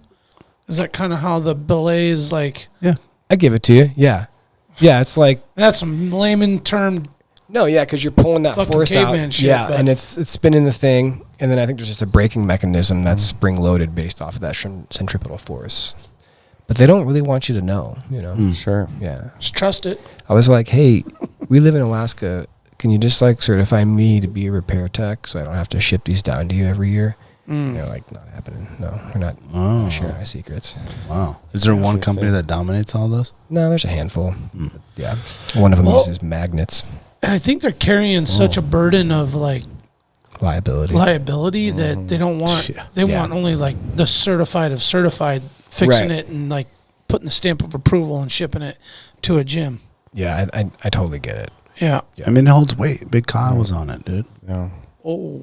Have you ever had one That's fail? But they also three- let me that's three build and some climbing change. walls that hold the thing that we're talking about. Okay. And you're True. like, you're like, it's not, I mean, I'm sure there's some nuance to it, but at the end of the day, you got a bunch of dudes in a warehouse in Colorado, pulling these things apart and putting them back together. It's Yeah. not rocket science, Yeah. Yeah. Oh. Yeah. That was an auto belay. Auto belay. BELAYE. No E. E. No, I looked it up and I Googled it. No, Google's wrong. Oh, no E. No E. Belay without the E. Belay. So have you had one All fail? right, there we go. No. Oh, Good answer. No. There's actually Correct. only one recorded. It's kind of weird, actually. There's only one recorded incident of an auto belay failing, and it was at a gym that I used to work at 10 years after I stopped working there. Oh. And it was a weird 3-way lawsuit where it was like, we did everything right. No, you didn't. The customer's like, I don't know, you broke my leg. Yeah. Yeah. Yeah. But we have a whole, big part of my job is process. So people inspect those things every morning. We do a little weight test to make sure they're operating properly. And then our route setting crew goes through and does a fine tooth comb weekly on them. And then we send them in every year for a factory inspection and redo. Yeah. It so seems even like when they're not broken, they get fixed. Oh yeah, no, I'm Upgraded. Yeah. and we have this whole thing where maybe I gotta do some regular maintenance on it, but the 2-year factory service isn't due yet, but it's been a year. I'm like, just do it. Yeah. Yeah. Just do it every do time. the whole thing. Yeah. What were you saying, Jack? Well, I think a safety equipment like that usually has a fail safe, so it's fail on, fail off, and it probably has a fail off, so it just stops altogether. Yep. When it breaks. Yeah, and the whole mechanism that causes it to retract is totally independent of the mechanism that breaks it. And I think the pure physics, to go back to the yo-yo, the pure physics of the falling mass will always cause this outward bind up. spin to bind up. Yeah. So today in my session, I'm at that point now where that 3-foot free fall is kind of fun because you're just I know exactly where my foot's going to catch and hit the wall every time. I'm not going. And, you just start getting used to it. Yeah. But at first, it's absolutely fucking terrifying. So you're used to that, like, what? Yeah. Oh, swing, wham, hit the wall. Yeah, it's not even that. Now it's more just like a no wham. You're like, oh, I'm going to come in right there. And Okay. Come down. Okay. Because you're already being lowered. So Well, as your you let go. repetition, too. Yeah. Yeah. Yeah. You should do it though. It's fun. Dude, I have a fear for heights, and you know what my fear for heights is the worst? It's in tight spaces. Like, I feel like the rock gym is all my things. I'll just be like pinging. Let's go. So terrible. What better reason? I mean, I would love to just do it to like punch my fear in the face. Well, I would say when Take you it have a on. person belaying you, you don't have that. Yeah. Yeah, I don't have any It's of that like shit. you're tight the whole time. So you're not going to, you don't get that delayed. I will say, the first time I went to a rock gym, I got like 4 feet up the little slab wall that birthday party kids warm up on. And I was so absolutely gripped out of my mind that I'm looking back doing the like, you got me, bro, you got me, bro. And the only reason my buddy, who was equally as terrified as I was, like pushed through is the chick that was teaching us our belay lesson was really hot. I know. Oh, you're like, And we just gotta. could not. Yeah, bring it Yeah. down. And I was like, I'm in love with this woman. I got to impress her. Yeah, we're good. We're good. We're good. Oh, it was. You're just freaking out inside. And I, roller coasters and bungee jumped and stuff, and Yeah, nothing yeah. ever scared me more than rock climbing. And I kind of chose to punch it in the face, Yeah. and then got addicted to it. Yeah. The thing about climbing that's really weird is you're like continuously choosing to put yourself in more harm's way. Calculated risk. Well, like Well, like bungee jumping, you're like, okay, I make one act of commitment. Yeah. I choose to jump. And the rest of the decision making is over. The die's cast. Yeah. This is like, oh, fuck, that was a bad idea. I'm going to do it again. Yeah.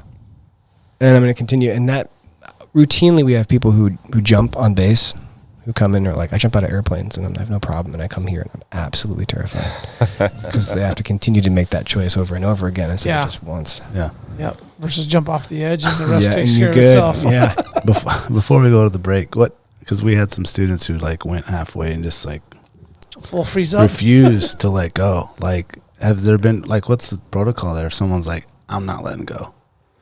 Oh, they just freeze up. Yeah. I want to relate. You send the hot girl in?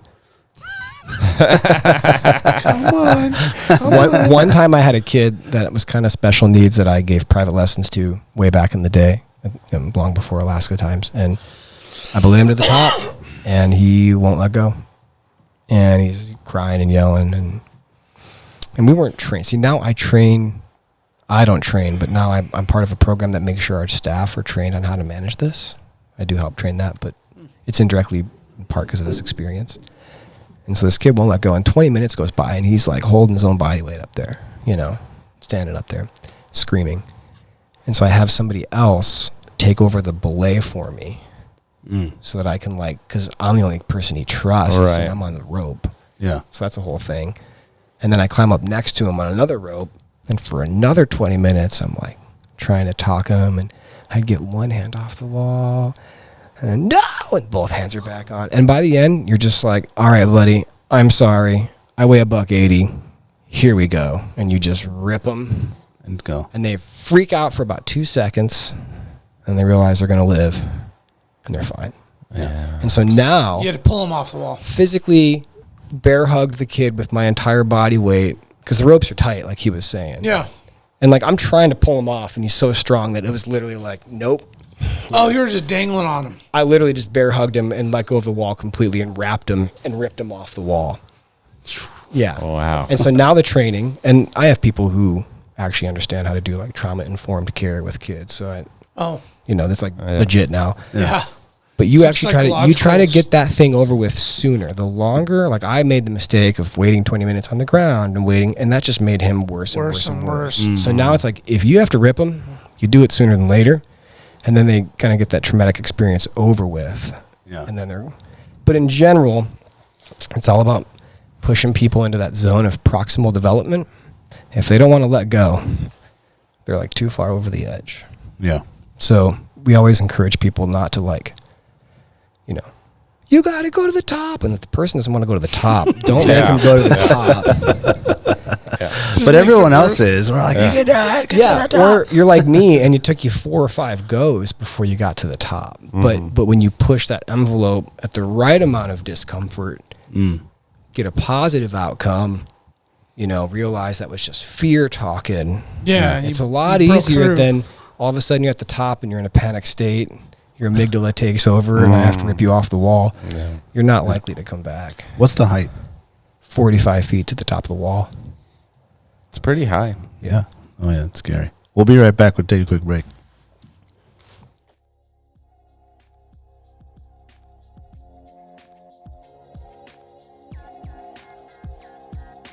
Barney's Sports Chalet, supplying hunters and outdoor enthusiasts with the highest quality gear and equipment since they opened their doors in 1963. Barney's carries exclusive brands such as Alpaca Rafts, Sitka, Sims, Exo Mountain Gear, Hilleberg, and much more. Barney's prides themselves with keeping a huge stock on hand of various top-of-the-line tents, footwear, sleeping bags, optics, cross-country skis, just to name a few. Barney's is also the exclusive retailer of Montana knives, Seek Outside, Kafaru, Stone Glacier, and their in-house brand, Frontier Gear of Alaska. Barney's has a superior selection of top-rated boots, sleeping bags, dry bags, mountaineering gear, electronics, and accessories. Need freeze-dried food or mountain snacks? They got that too. Barney's now has an amazing new paperback catalog available for in-store pickup or online order. Visit them today at barneysports.com, or even better, stop by the store in Anchorage at 906 West Northern Lights. If you want the best, there's only one name in the game, Barney's Sports Chalet. The Alaska chapter of Backcountry Hunters and Anglers. BHA is the voice of our Alaska public lands, waters, and wildlife. From national level policy work to engagement with boots on the ground projects from Kotzebue to Ketchikan. BHA performs public land cleanups, hunting and fishing clinics, and community education to help take your game to the next level. BHA's community-minded goal is to uphold our hunting and fishing legacy while keeping wildlands wild and fostering the next generation of sportsmen and women for years to come. Make sure to follow BHA Alaska for upcoming events, local brewery pint nights, and more. Stand up for Alaska public lands and waters by supporting the Alaska chapter of Backcountry Hunters and Anglers. Join us today at backcountryhunters.org. The Treehouse AK, your one-stop dispensary located at 341 Boniface Parkway. When you pull up to the Treehouse, you'll notice the beautifully hand-drawn art by Alaska's own Ted Kim. Once you get inside, you're going to see many of the same people that have been there since they opened. The bud tenders know you and what you like and what new product you should be checking out. The store is super clean and the music's always on point. The Treehouse and local owner Josh Boots is a staple in the cannabis culture through his music, community givebacks, and a lifetime desire to bring the people of Alaska the best products available. The Treehouse always has at least 25 strains available, and they're all shown prominently deli style in clear, openable jars so you can see and smell your options. Other products include edibles, concentrates, vape carts, pre-rolls, flour, dab rigs, and anything else you need, they got it. They also have some pretty sick merchandise for sale. Check out thetreehouseak.com, or better yet, stop by the Treehouse today and get started on their loyalty program. Remember, you must be 21 years of age to enter their store. The Treehouse, where the culture lives.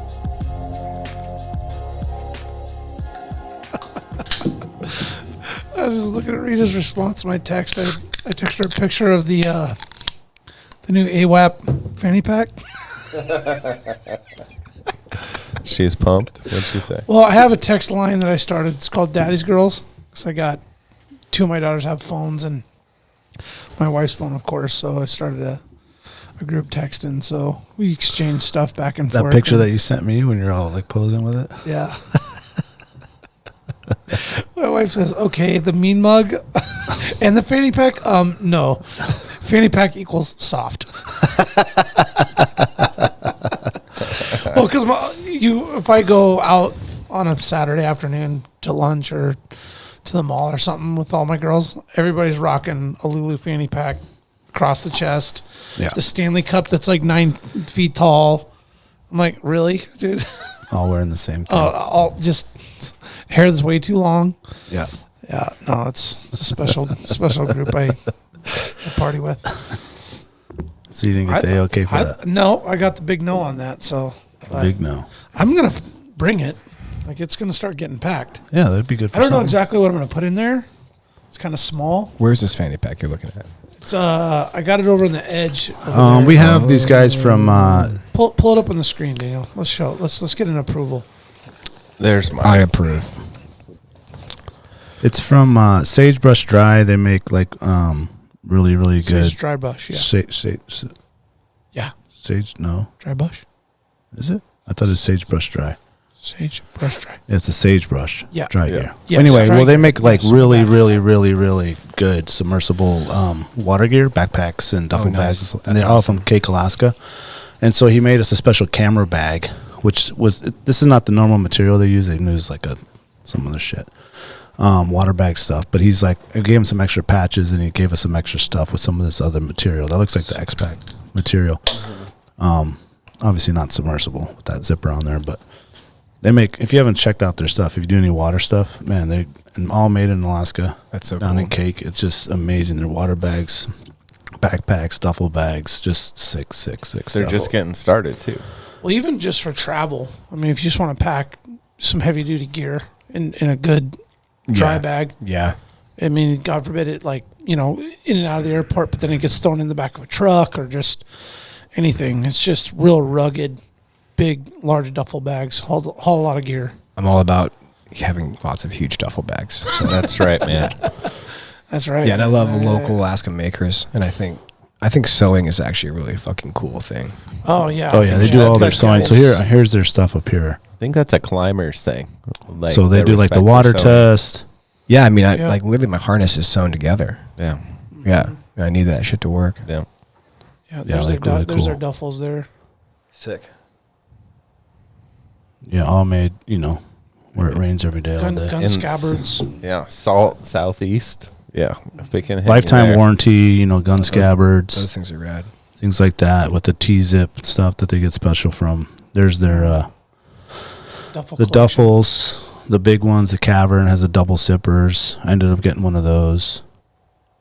So really, really nice. Yeah, I seen Jeff came in. He dropped one of those in the back of my truck when I picked him up from the airport, and I was like, "Fucking Southeast boys supporting each other, man." Yeah. Yeah, man, they have good shit. But he had yeah. his whole shit in there. I mean, I couldn't believe how much he put in that. So we ended up getting one of these for our camera bag, and it has like a little insert. So it's 100% waterproof. It'll float if it falls in the water or whatever, and it has like padding and stuff on the inside to protect your drone or whatever you got.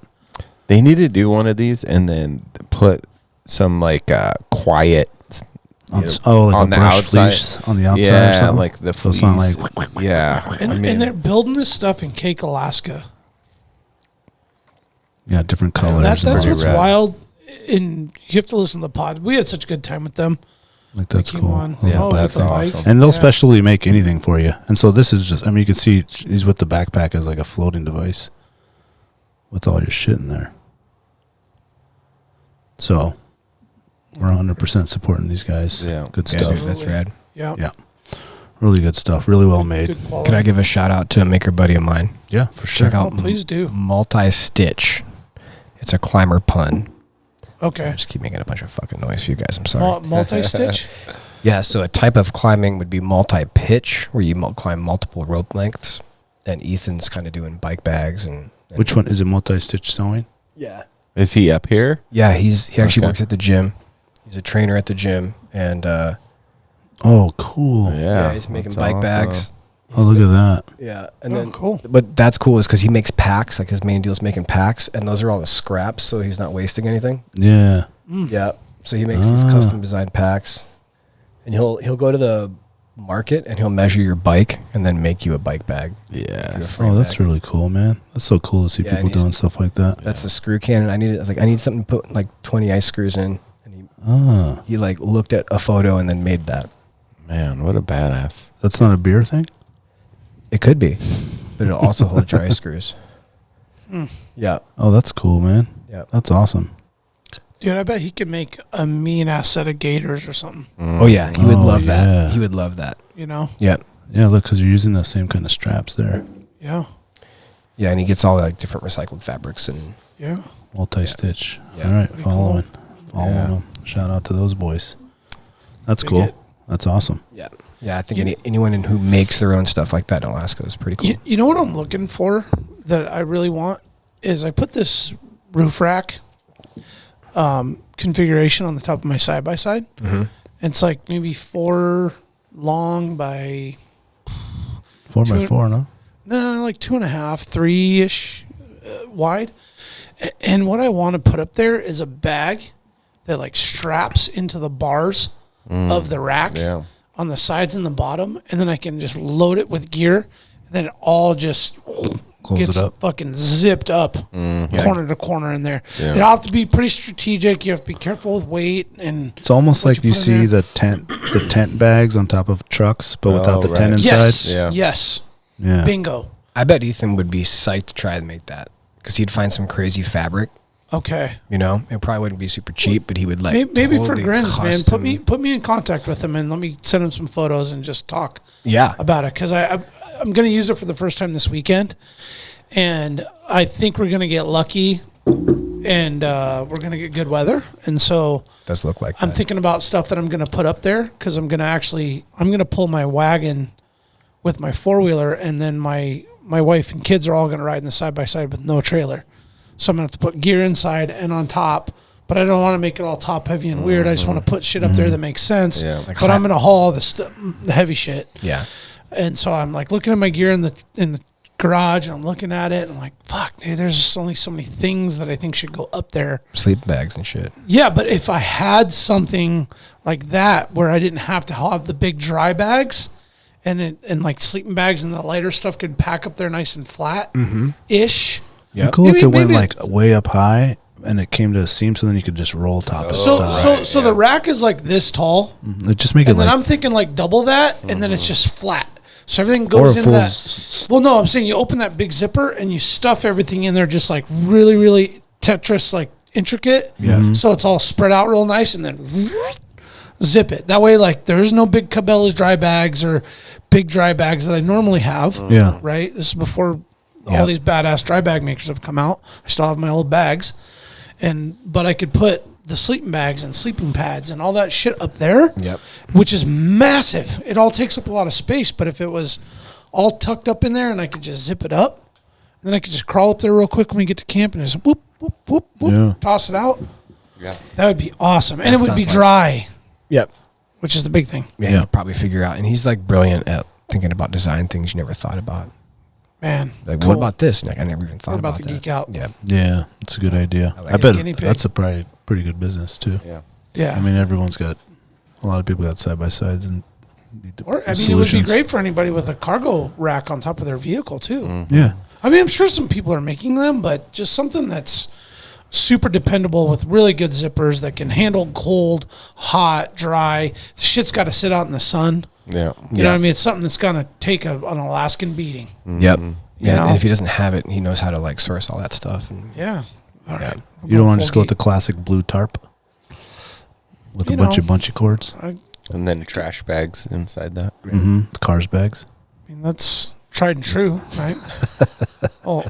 Hefty and the good, better, best tarp rating. You guys you ever see those with the tarps? No. You guys don't know about that? No. I do. Okay. I do. All right. So first off, you go to AIH, Alaska Industrial Hardware. That store is amazing. See if they should come on as a sponsor. Yep, come on. Wink, AIH. wink, wink, wink. Their tent department, or their tent aisle, has good, best, or good, better, best on the thickness of the mill thickness of the tarp. So you can get like the thin, like the mid-range, Chi-Town, or you can go all the way to New York and get the fucking... Like 12 mil or something. It's just super thick fucking... Really? Yeah. So you can get like a shitty tarp to a really good tarp. Yeah. And I get both. I get like the thick ones for camp setup and canopies or anything rugged, but then I also get the thin ones that are quick, unpack, throw a moose quarter or something on it. It's a one-time use. Yeah. You know what I mean? It gets all bloody and stinky and you end up throwing it out, but... Pro tip on tarp purchases. There you go. All right. Shall we move on? Yeah, let's let's let's get to Denali. Yeah, Eric just did something super rad. We touched on it earlier. We did. Yeah, so Pump the brakes. What was the original purpose, planning, design, whatever you want to call it, behind this adventure? All right. It is a program whereby the Denali National Park South District, which is responsible for the climbing, uses volunteers to facilitate their climbing rangers to move around the mountain to protect the mountain from the people and the people from the mountain.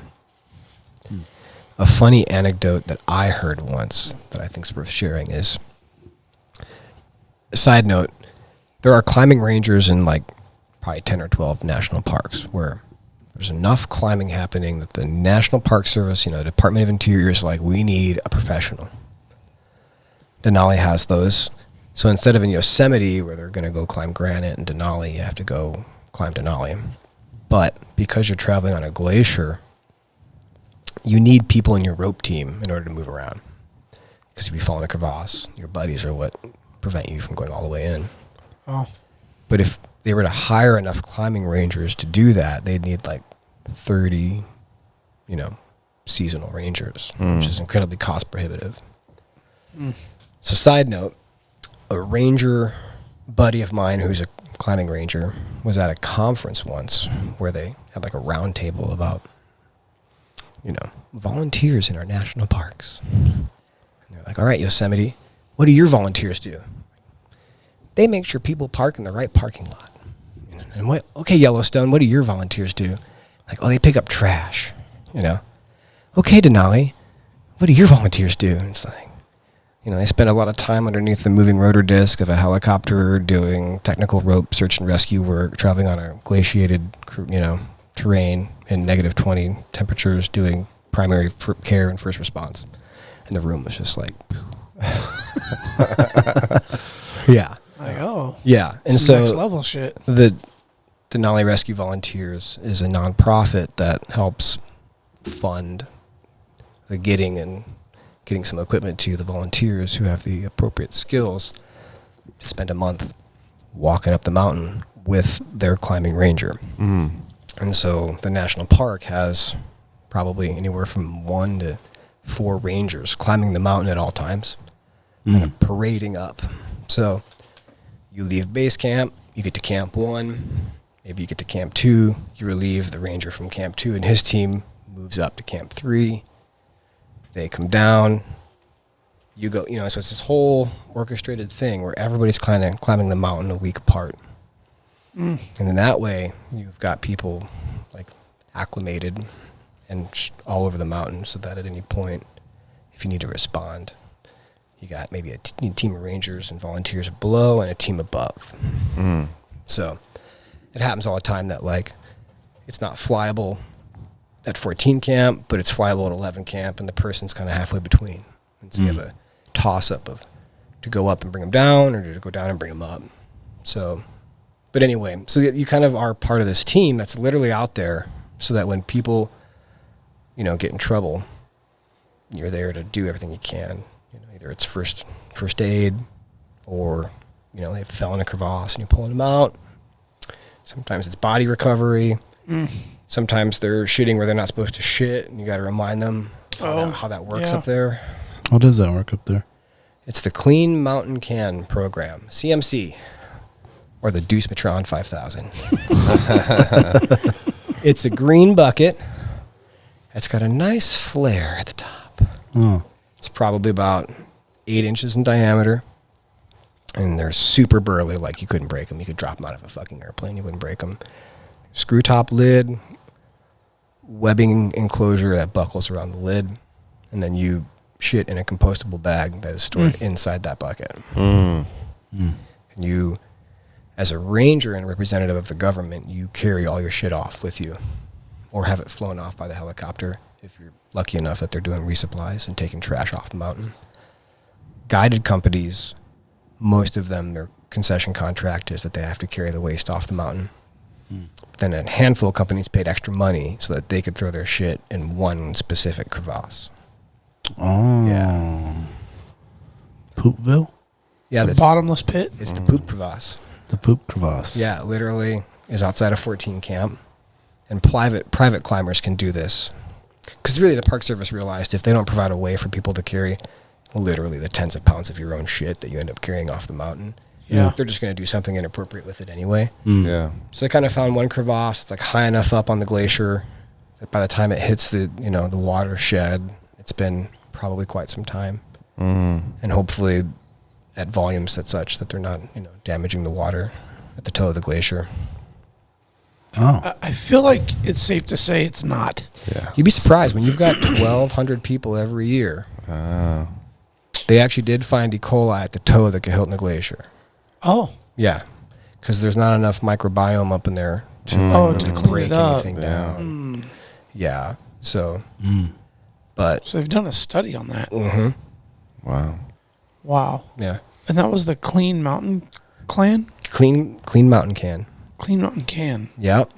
And I think that started in the early 2000s. I could be wrong about that. I remember Dana touched on that. Like the whole etiquette with the whole, you just don't, because the shit doesn't just disintegrate. It freezes and then it's just Stays frozen there. feces. Yeah. Yeah, last year I climbed a route on the Moose's Tooth. That's a pretty vertical ice route. And somebody obviously had to shit at one of the belays. And, like, you're kind of hanging there, like, where there's space to hang there. And, like, literally there's just, like, a month-old Duke just that you're, like, navigating around and, like, rappelling past. Yeah, because it's not going to go anywhere. It's frozen. Yeah. Yeah.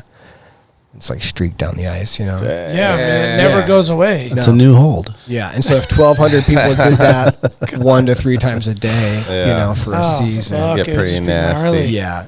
And, you know, you get people who do the 7 summits, and they've been all over the Himalaya and shit, and they're like, this is the cleanest of the 7 summits by far. Oh, Oh, really? because the other You hear mountains are that just all. Wild West and nasty. Yeah. Yeah, there's, like, you know, corpses, oxygen bottles, and shit everywhere. And Yeah, here yeah. it's like, you know, the Park Service actually works pretty hard to try to Yeah. get Keep on it top of cleaned that. up. Yeah. Are there some bodies still up there? Or? There are definitely a couple spots where you're like, yeah, there's definitely probably still somebody over there. They're usually from early expeditions.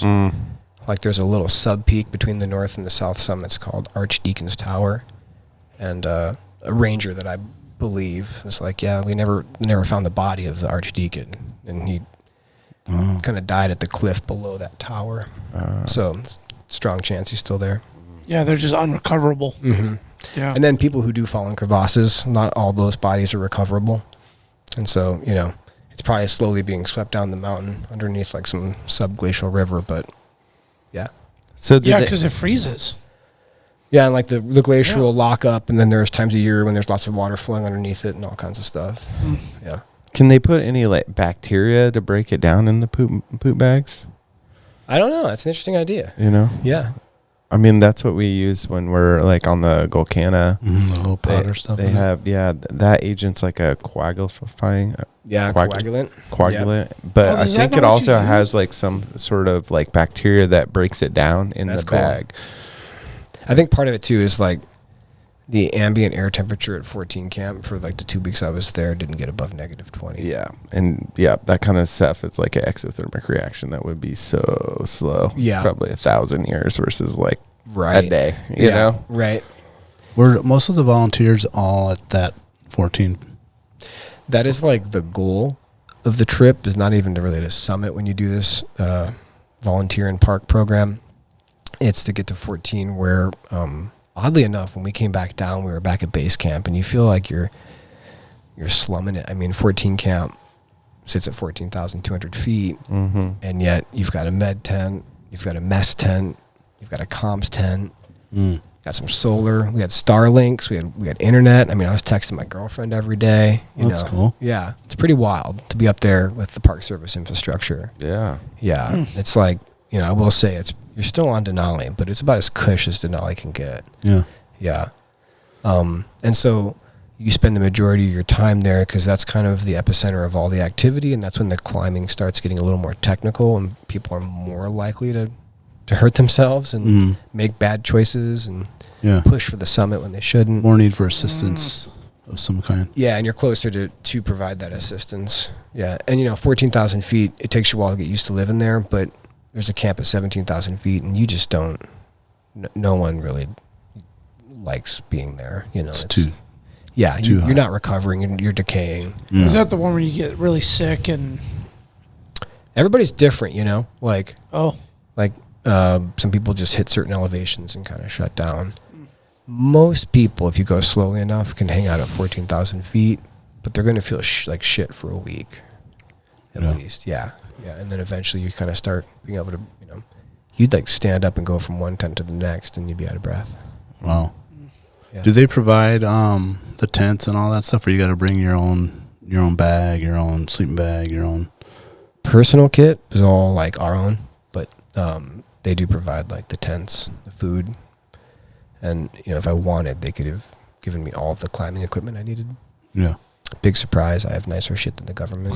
So I'm not surprised. Yeah. Well, it's all personalized too, right? To your liking and what you've. Anytime anybody loves gear, right? You get good gear, you get better gear. Now you got the best gear. Yep. It's like anything where you've got your preference, and it's just a preference probably at the end of the day. Yeah. So these tents that they provide, are they already set up for you at each spot? No. You guys are carrying them. Yep. Yeah, you're carrying them, and if you're really lucky at some of the higher camps, somebody will set them up at the beginning of the season, and then you just kind of pass them hand to hand as you relieve each other. But the timing's got to work out like just perfect, right? Where they're like, all right, we're ready to go. You show up, high five, eat a meal, and then we're heading down because the weather's good, and then we're ready. Okay, bring some fresh meat up here. Exactly, but other than that, usually you're kind of like, you're still climbing Denali. Yeah. What's the tent that they use? The Park Service likes using Mountain Hardware T4s, Triangle 4s, or these like bomber Hilleberg tents, kind of a long capsule style. Right. Yeah. What do you like personally? I'm kind of indoctrinated because I've been part of the program for a while and gone back a number of times. And so almost all of my experiences on Denali itself, and about half of them going into the range to climb in general, have been with like some buddies and some mentors. So I'm familiar with those tents. I can put them up really quickly. Yeah. I think Nemo makes good tents, and I think Hilleberg makes some of the best tents for sure. Yeah. But I'm actually, fortunate enough in that all my partners either own one. So, truth be told, I don't actually have a proper 4-season like high altitude mountaineering. I do have a small one for like a little bivy ledge with you and one other person. But as far as the like expedition status, where we're gonna spread out. Like a 6-7 pounder that you got to haul around. Something that's going to be able to take 40 to 50 sustained winds and stuff like that. Right. What about your sleeping bag? On this trip, I rocked a Western Mountaineering -30 bag with like hydrophobic down. Nice. Yeah. That keep you warm enough? Yeah, there's a couple nights where you guys know this. It's like the ratings, you won't die. Yeah. Nothing about being comfortable. That -30 means thermogenesis is going to continue, right? Like we're going to live. But there's a couple nights where it's a little chilly because you like notice that there's like cold out there through the bag. But it's never particularly cold. I tend to run pretty hot though. Do you wear anything when you're in the sleeping bag? Man, I'm all about less is more. Yeah, I've gone that route. Yeah. I'm a t-shirt and undies guy. That's the way. Yeah. A couple nights it was really cold. I definitely wore some thermals and some socks. But I'm like you. I want my feet. Yeah. Cool. My other bag's got a bottom zip that you can come up. It's a dream, stick your dude. feet out? It's a dream. What about peeing at night? Yeah, we have 96 ounces of Nalgene bottles. The Peasy? The rollable ones. Yeah, the peasy. Nice. By the end, you get now that you can just pour out? Yep. Yeah. Well, each camp will have like a little sump where you put like your urine and your dishwater. For your own well-being, you like kind of consolidating those things and keeping it away from everything else. So you usually dig a huge toilet pit, put the CMC in one corner and piss over in the other corner. Okay, and that's your little spot. That's your spot, yeah. Put up some snow walls so no one else has to see you. I mean, you're always like, you're just like making contact, but right next to people. You get pretty intimate. Yeah. Oh, I mean, probably a lot of things just kind of go out the door a month in the backcountry on a mountain, and and half these guys are paramedics. A lot of truths. Like a couple of the guys were PJs, and so everyone's like, got a little medical training, and it's all about your ins and outs, man. Because you're on a team, so if you're shitting yourself, I want to know. Yes, it might affect me. Oh yeah, this could have an impact on everybody here. Yeah. So everyone knew it. Everyone shits were like the whole time, Yeah, pretty much. I believe it. Yeah. All get synchronized. Yeah, pretty much, dude. Yeah, Deuce Patron. Yeah. Oh shit, he's a 10:30 guy. He had his coffee. Oh, watch out. Yeah. There goes James. You can't go. He's a 10:30 guy. Was anyone carrying around athletic greens? I was. You were? I was. Nice. Yeah. Yeah. That's Does that help? I'm all about it. Yeah. Yeah, I really do feel like if you're going to do any kind of singular supplement, it's as close to like a one fur you can get. Yeah. And wanting to stay regular and solid up there, man. Yeah. I think that would be the ticket. And you're eating like, I mean, I'm pretty into eating meat, but you're eating meat and like processed carbs. Yeah. Yeah. What's the cooking? What do they use for that? Generally, you use whisper light stoves Okay. because they're just still the most dependable in cold weather, and you can totally maintenance them top to bottom in the field. Yeah. And you can get the international ones that basically run on any kind of fuel, but they're running on white gas. And maybe we'll use a reactor for quick hots. Doing just morning coffee and stuff like that. But The breeze, you called it? the reactor, the whisper light. No, before that. Whisper light. Yeah, the Whisper light. Oh, the whisper light. Oh, Yeah. okay. Yeah. That's one with the line in the Yep. can. Yep. Okay. Yeah, it looks like a lot, Okay. but honestly, there's a reason. They're just like, it's kind of like military grade. Like you can Been just around go- forever. Yeah, we had them forever growing Yeah. up. Yeah, we backcountry. got one in the garage. So Yeah, never they're a know. pain in the ass, but you can almost always get it to work. Yep. Yeah, yeah. It's still tried and true. And then a fry bake. Which again, if I'm going to make a plug for anything, it's a fucking fry bake. Yeah, tell us more about the Oh, fry wow. bake. I'm telling you, it's like Fry a bake. cast iron that is lightweight. pull that up? on the Thin. screen? Oh, it's like a thin cast iron. Yeah, I'm not sure if it's made of just like hard steel or what, but It's super light though. yeah, it's pretty damn light. There's no handle on a fry bake there. That thing. This one? That thing. Yeah, the Knowles one. Yeah, doesn't matter if you scratch it. Clean it with a fucking Scotch Brite. no, you just like metal spatula and you're done every day. yeah. Wow, Oh yeah. Jesus. So you can burn the bottom on accident and always clean it up. Yep. Enough friction will always get the job done. Yeah. The old fry bake. In stock. Yeah. $113, folks. Yep. I want one. Nice. Yep. And It is cast iron? What does it say it is? I don't know. Let's see. And it looks like it has the MSR. Look, the MSR whisper. Fucking. Yeah, it's a cooking fucking it. advertisement for. Yeah. Yeah. Let's see what it says here. Nutritious meals. Damn. 29 ounces. Shit. Temper aluminum. Shit's deep. I thought it was Damn, aluminum. I didn't want to commit, Damn, but is there some fucking cinnamon rolls up in that bitch? yeah, dude, that's the way. Dang. What? Like that? How you gonna do? Ooh, look at that. Yeah. There you go.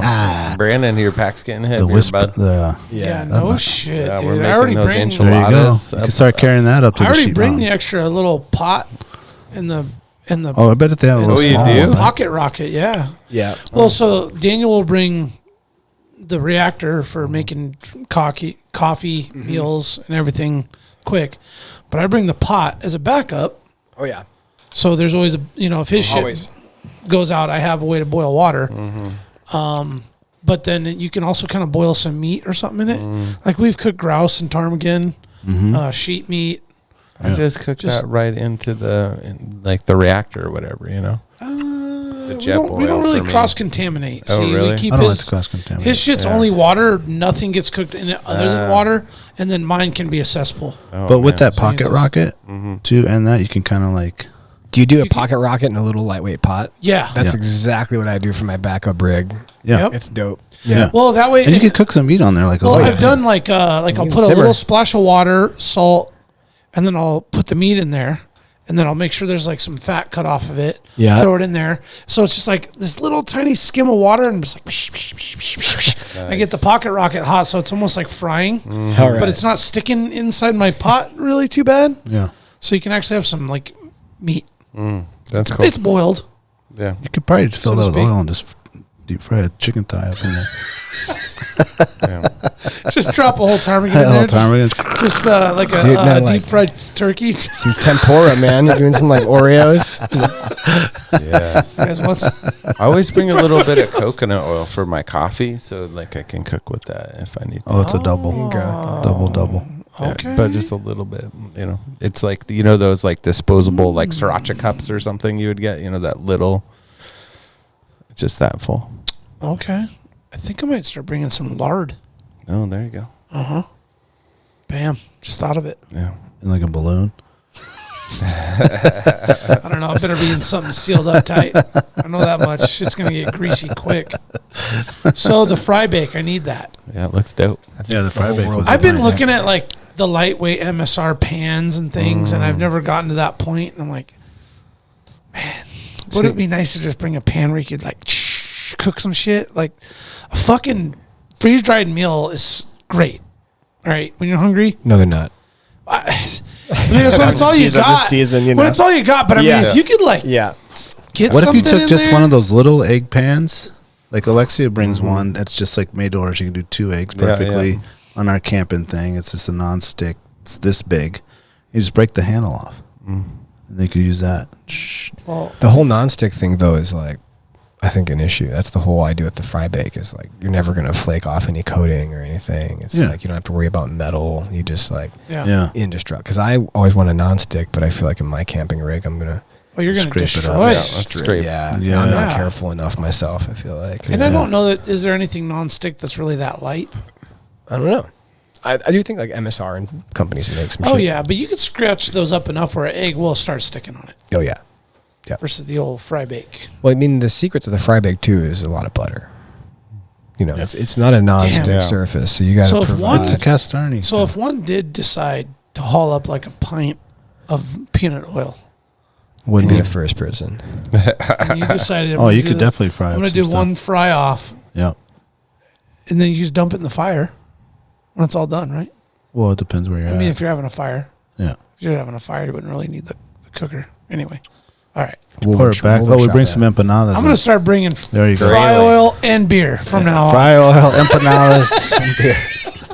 This pack's 95 pounds now.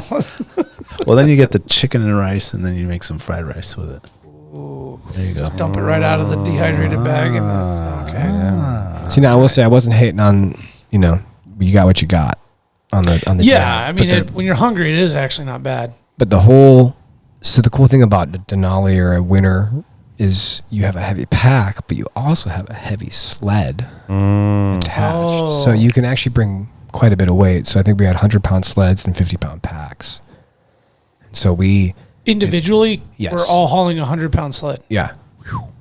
You know, you take a lot of survival gear and you got Yeah. all kinds of shit. Well, yeah, you guys are packing all the extra stuff to make sure everybody with a blister and freeze bite, frost bite. Yep, all that shit. Yeah. Plus, I mean, you know, you've got 30 days worth of food on you. You know, most people. It's a lot. Yeah. You might, What does that look like as far as what are you bringing? well, and that's kind of what I was getting at. Is the cool thing about the Park Service is we don't actually have a full 30 because there's a resupply up at 14. Oh, nice. So we rolled really heavy, but on good food. Like we had cinnamon rolls and Yeah. bacon and blocks of Ooh. aged cheddar. Yeah. We made pizzas with mozzarella and like again a lot of whiskey, and then what else do we have? Whiskey's heavy. Whiskey's heavy.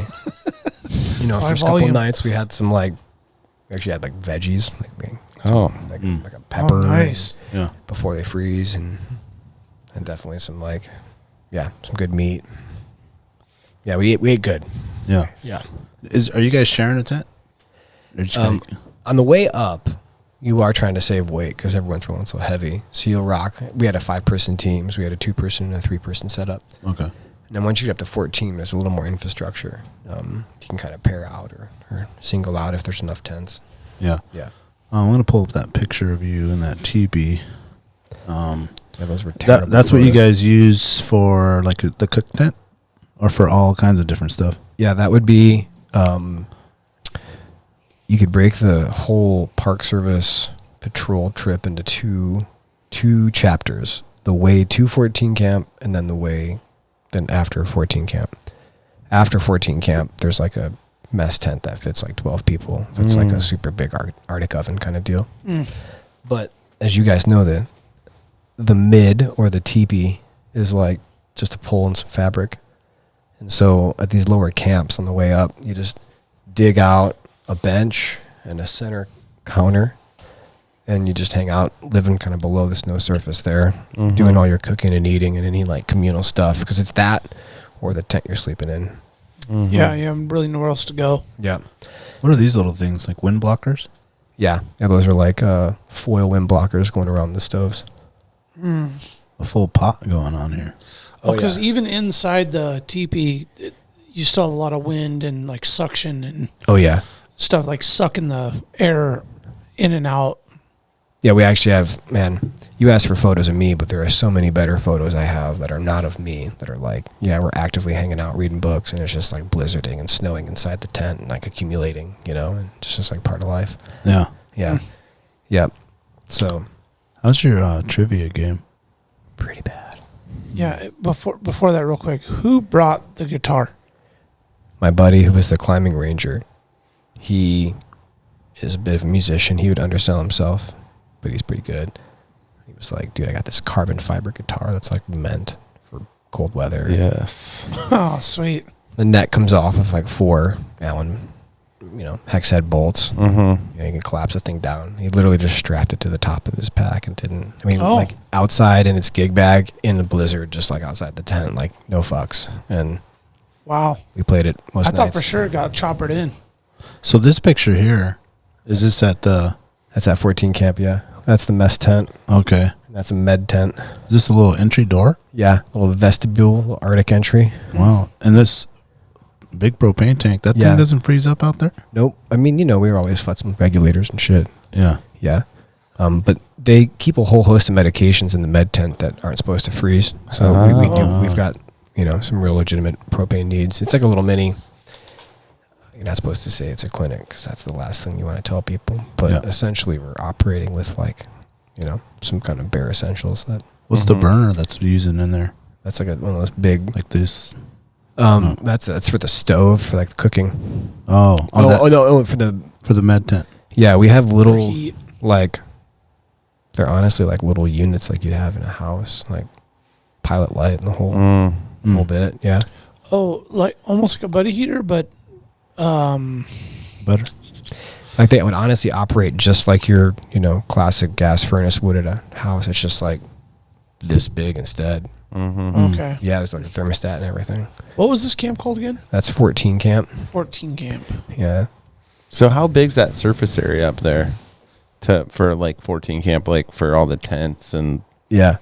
Honestly, man, if I could like... grab my phone, I could just... Yeah, we'll do it during the break. Yeah, there's so many rad photos that would explain all of this. Yeah, that'd be awesome. 14 camp's pretty big. Pretty fucking big. It's the Janai Basin, named after a guy named Ray Janai, who was an early pioneer. And it's like the head of the Kahiltna. You go up some serious hills, and then you get to Janai Basin, which is where 14 camp is. And it's serious glaciated terrain, but there's this like one section that's pretty crevasse-free. Nice. Yeah. That's like a football field size? Yeah. Maybe even a little bigger. Oh, nice. Yeah. Like to the point where when you're walking across camp or going into town, as you call it, it's like, you get out of breath. Yeah. All right. Yeah. That's cool. So that river that runs around and wraps around and comes out of the front, did you say the Kahiltna Glacier? Yeah, Kahiltna River. I don't know as much about rivers as I know about glaciers, to be fair. Yeah. All the major glaciers that I deal with drain off the south side of Denali. And I'm pretty sure there's a Kahiltna River at the base of the Kahiltna. Oh, absolutely, Glacier. there is. Yeah. Yeah, hands down. Yeah, and the Kahiltna Glacier starts up at the head of it, sits at around 10 or 11,000 feet. Okay. That's like the accumulation zone, and it runs all the way. I mean, the Kahiltna Glacier is like one of the biggest glaciers in the world. Yeah. Let's see if we can pull it up here. I wish we could show them a view of Denali and the Kesugi. Isn't that fucking sick? Have you been to the Kesugi? Oh, yeah. Oh, okay. Yeah. So when you're looking at it in that huge valley that wraps around the front, and then that creek that dumps out into the Chuli. Yep. No, wrong side of the mountain. Oh, okay. Yeah, that's all. That's all like the southeast aspect of Denali. Okay. Which is an incredible aspect to look at. This stuff's just so all massive and expansive right it's there. It's crazy. So that what we're talking about, it's on the opposite side of the mountain that we're looking at. It's back that way. Yeah. Okay. Yeah, Kesugi Ridge would be like down over here. Gotcha. Ridge Yeah. over Yep. Okay. Oh, so you're looking at this backside. Yeah. Yeah. Because he was trying to find you. He put the spotter on trying you. to see me up there. Yeah, Put the spotter on you. trying to spot your bright yellow jacket. I got a buddy who's a pilot, and he was always like, I think my buddy Eric's right there. It's like I might not even be on the mountains. He's at 14 camp, eating cinnamon rolls. So when you climbed it in 2019, what was the route that you took? Yeah, it was the West Buttress, which is like the classic, the butt for people who kind of The West Buttress, the red line here. Yeah, it's for the longest time the mountain was climbed by the north side, which involves like the full on like, dog sled your supplies in the winter, Right. use pack mules and river crossings from Wonder Lake and this whole deal. And then Brad Washburn was like, well, we could just land a fucking plane right here. Yeah. And no one had ever really thought about Did you see his stuff at the museum? the Anchorage Museum? Yeah. No, I didn't get to see that, unfortunately. I think it's still there. Yeah, We took the kids over there to that's cool. look at all his pictures and his cameras there and all that stuff. Dude, it's awesome. amazing. Yeah. Yeah. What was that doc? Did you watch that documentary on him? I did, like the climbing photo doc kind of deal. Yeah. Yeah. It's on Alaska Airlines. It was. That's where I watched it Yeah. on the airplane because I couldn't find it anywhere. Yeah. And so he pioneered the West Buttress, which actually starts like way down here and wraps all the way out of view. So that's that 14 count. That is a big area. Yep. Oh, yeah. That's the Janai Basin right there. So you're on the glacier until like 10,500 or something? You're still technically on the glacier at 14 too. Okay. Yeah, that's all pretty glaciated terrain. Like that right above the mouse is actually a giant crevasse. That like dark area right there. Yeah. Yeah, you're not really off the glacier until you get onto that steep slope called the fixed lines and then up on the 16 ridge leading to Camp 4. Yeah. Because now you're climb up away from the glacier onto the knife line of Yeah. the mountain. Yeah, but even then, like, Alaska gets so much snow that there can be glaciers that are on ridges, and Yeah. you don't realize there's crevasses up there because they're like peeling off the side of the mountain. Yeah. Yeah. Well, let's take a quick break and we'll Such get a the wicked beast. trivia going and get those pictures Yeah. up here and see if we can.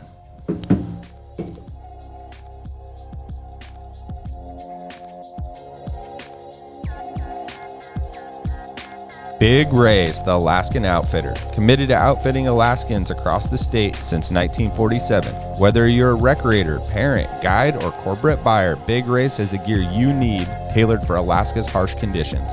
At Big Ray's, you'll find brands like Carhartt, Grundens, Darn Tough, FXD, Okiwear, and more. Big Ray's is your one-stop shop for both outdoor gear and rugged work attire. Check out their new exclusive line of durable but affordable waders, inspired by and named after the majestic Aralik River in remote western Alaska. The Aralik wader was designed by Alaskans and proven for the diverse waters of the last frontier.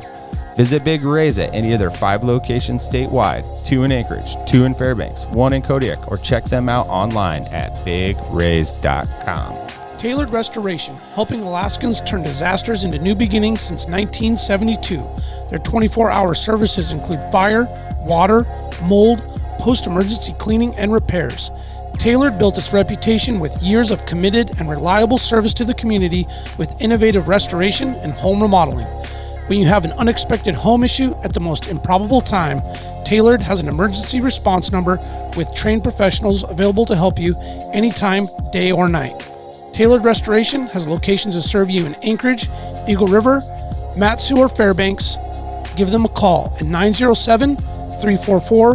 907-344-1239 or make an appointment today at tailoredrestorationalaska.com. Total Truck, Alaska's premier supplier for custom automotive accessories and overlander products. If you want to customize your vehicle, talk to the team at Total Truck, where you'll find their expertise along with top brands such as ARE, RSI Smart Caps, Goose Gear, iCamper, Frontrunner, Rigid Lights, Rhino Lining bed liners, and everything you need to outfit your truck or SUV. Want to turn your truck into a sleeping option? They have rooftop tents, custom camping equipment, electronics, and solar energy packages to keep you powered up deep in the backcountry. Stop by their store location on Dowling between the New and Old Seward Highway or check them out at TotalTruckAK.com. It separates the units in 6. I want to say thank you to all the new Patreon members. Thank you guys. If you want to support the podcast and you're not a business, you can go to patreon.com/Alaska Wild Project.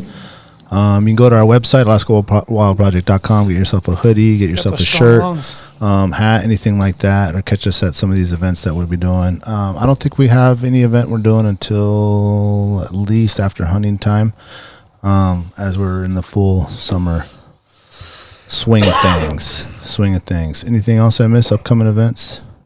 Man, I was thinking about that when I was making my agenda today, and I think it's just we're just in the heat of summer, and it's tough to commit too much to as many events as we would really like to do. Yeah. We're just in that fast life mode right now. Hard and fast. Yeah. My favorite way. So anyone looking to like have an event and that kind of stuff, now that we have that expansion at Double Shovel, that's you can rent that out, and that's something we hadn't really been advertising yet, but I wanted to kind of voice it out here because I'm sure it'll get booked up, but it would be great for our listeners to get first shot at that. So if anyone's looking to like book a room really for an event, over at Double Shovel, so let us know. Perfect. Yeah, good, man. What time can you guys close now? Or do you have to close? Still 8. It's 8 o'clock. Yeah, until the first. Yeah. It goes to January, 9, right? then it goes to 9. Well, alcohol's done at 9. Hard close at 9:30 is the rule. Hard close at 9:30. Like everyone's out at 9:30, Doors shut. but alcohol the sale stops at 9 for on site. I have to say 9 is a lot better than 8. Yeah, it was 10, but in the bill, but yeah. 10's perfect. Yeah, 10 is perfect. 10 would be good. Just give everybody 10. Yeah. I mean, 10's the House 10's late Finance enough. Committee it's changed like, it to 9. I mean, 9, you'll take 9 because 8 just is just getting started. I mean, for me, it's like there's a lot of parents out there that like can't, like me. I never go to any of their breweries unless it's like a training day during the day or a knowledge share because like I'm with my kids, But if it's after bedtime, I could get a babysitter, maybe go, or like you're out on a hike, like get off that hike or a mountain bike ride or whatever until after 8. So it's like kind of like, oh well, we don't get to partake very often. Can we just vote on this as a community? Well, let's do it right now. You sending me some more? Yeah, I got a couple more coming. Okay. That's a great photo you just had up right there. Yeah, that is. I guess I can keep this expanded. Yeah, I'm And like, that's after January 1, Jack? Yeah. For that? Okay. Yeah. Where is this? Right here. This photo. that is at the top of Motorcycle Hill at about 12,000 feet. Damn, someone rode a motorcycle all the way up there. All the way up there. Sweet. Must have been a nasty. Who's my man right here, though? Oh, I'm sorry about that. That's Willie. Willie is the man. Willie is a 10-year-long Alaskan PJ, and He looks like the man. he's the man. He PJ? yeah, parajumper. Okay.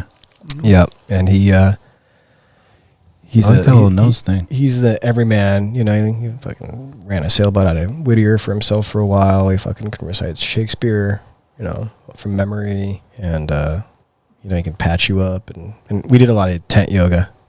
Oh, there you go. Yeah. You guys got a little cot in there and everything? Yeah, that's in the comms tent, so that's kind of like the ranger will sleep near the radio because that thing will pop off 24/7. Oh, I bet. Yeah. Yeah, you don't get a lot of sleep.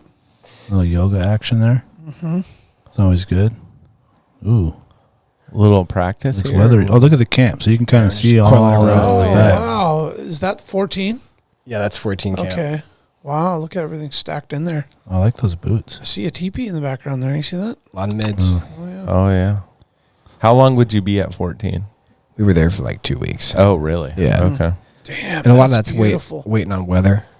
Yeah, so there you can see 14 from above. This is us doing. Oh, this is 14. Yeah. Wow. I'm going to step off mic so I can Beautiful. point It's at a things. giant But bench. You can take that with you and stand up if you want. What's the mountain in the far to the right? Which one is that? bad boy? Hunter? that right there. Yeah. Yeah, that's foracre. Oh, okay. Or if Okay. you want to be pretty cool and you use the Athabascan names, Sultana. Sultana. Oh, sweet. No, that's not right. Yeah, Sultana. That's right. That's sorry. Okay. Yep. And then that's Hunter Mm. or Bagaya. The son or the child?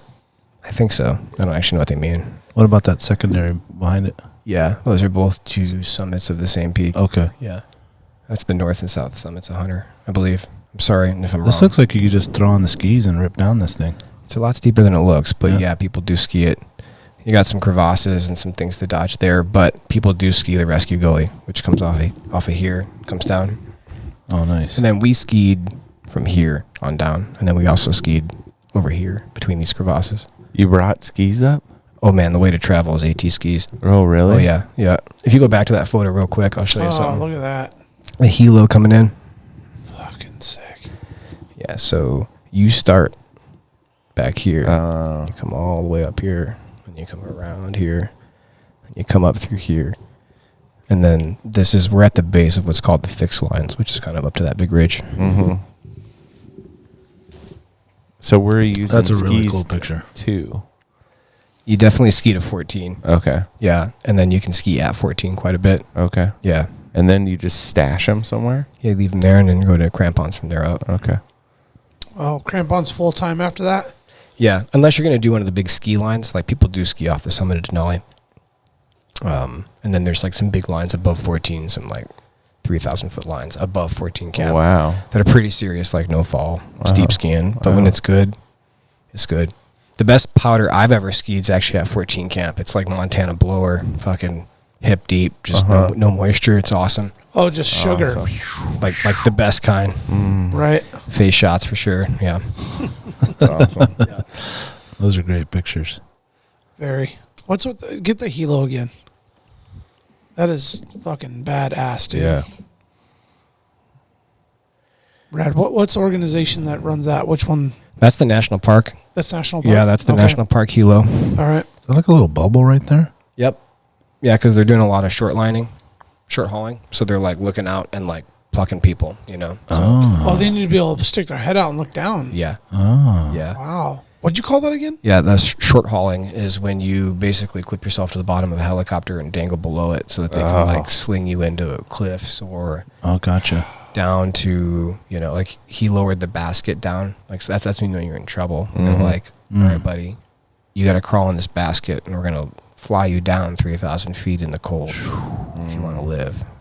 Because they can't even like land the helo to get to you. Yeah. And that's already a risky proposition in itself, right? Yeah. If you're having to even dangle the cage to pick somebody up, if you get like a downdraft or The winds. Dude, they have like some of the best rescue pilots in the world, that program. They're incredible. Yeah.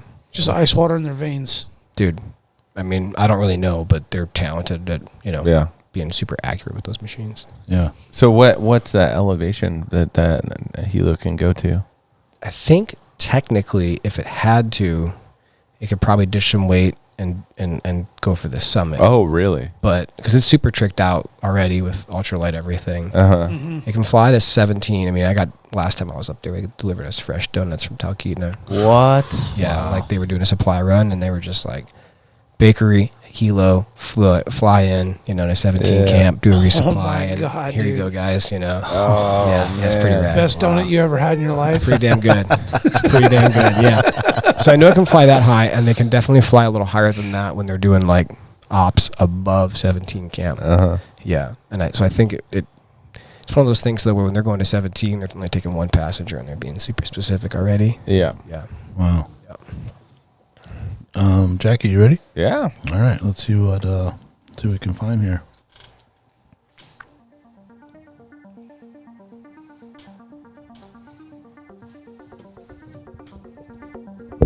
All right, we have some pretty fun ones, but we have one at the end that is pretty ambiguous, so it should be interesting to hear people's perspectives. All right, so the last one, we're talking about the Kahiltna Glacier and that it was super big. How long is it? How long is the Kahiltna Glacier? Yeah.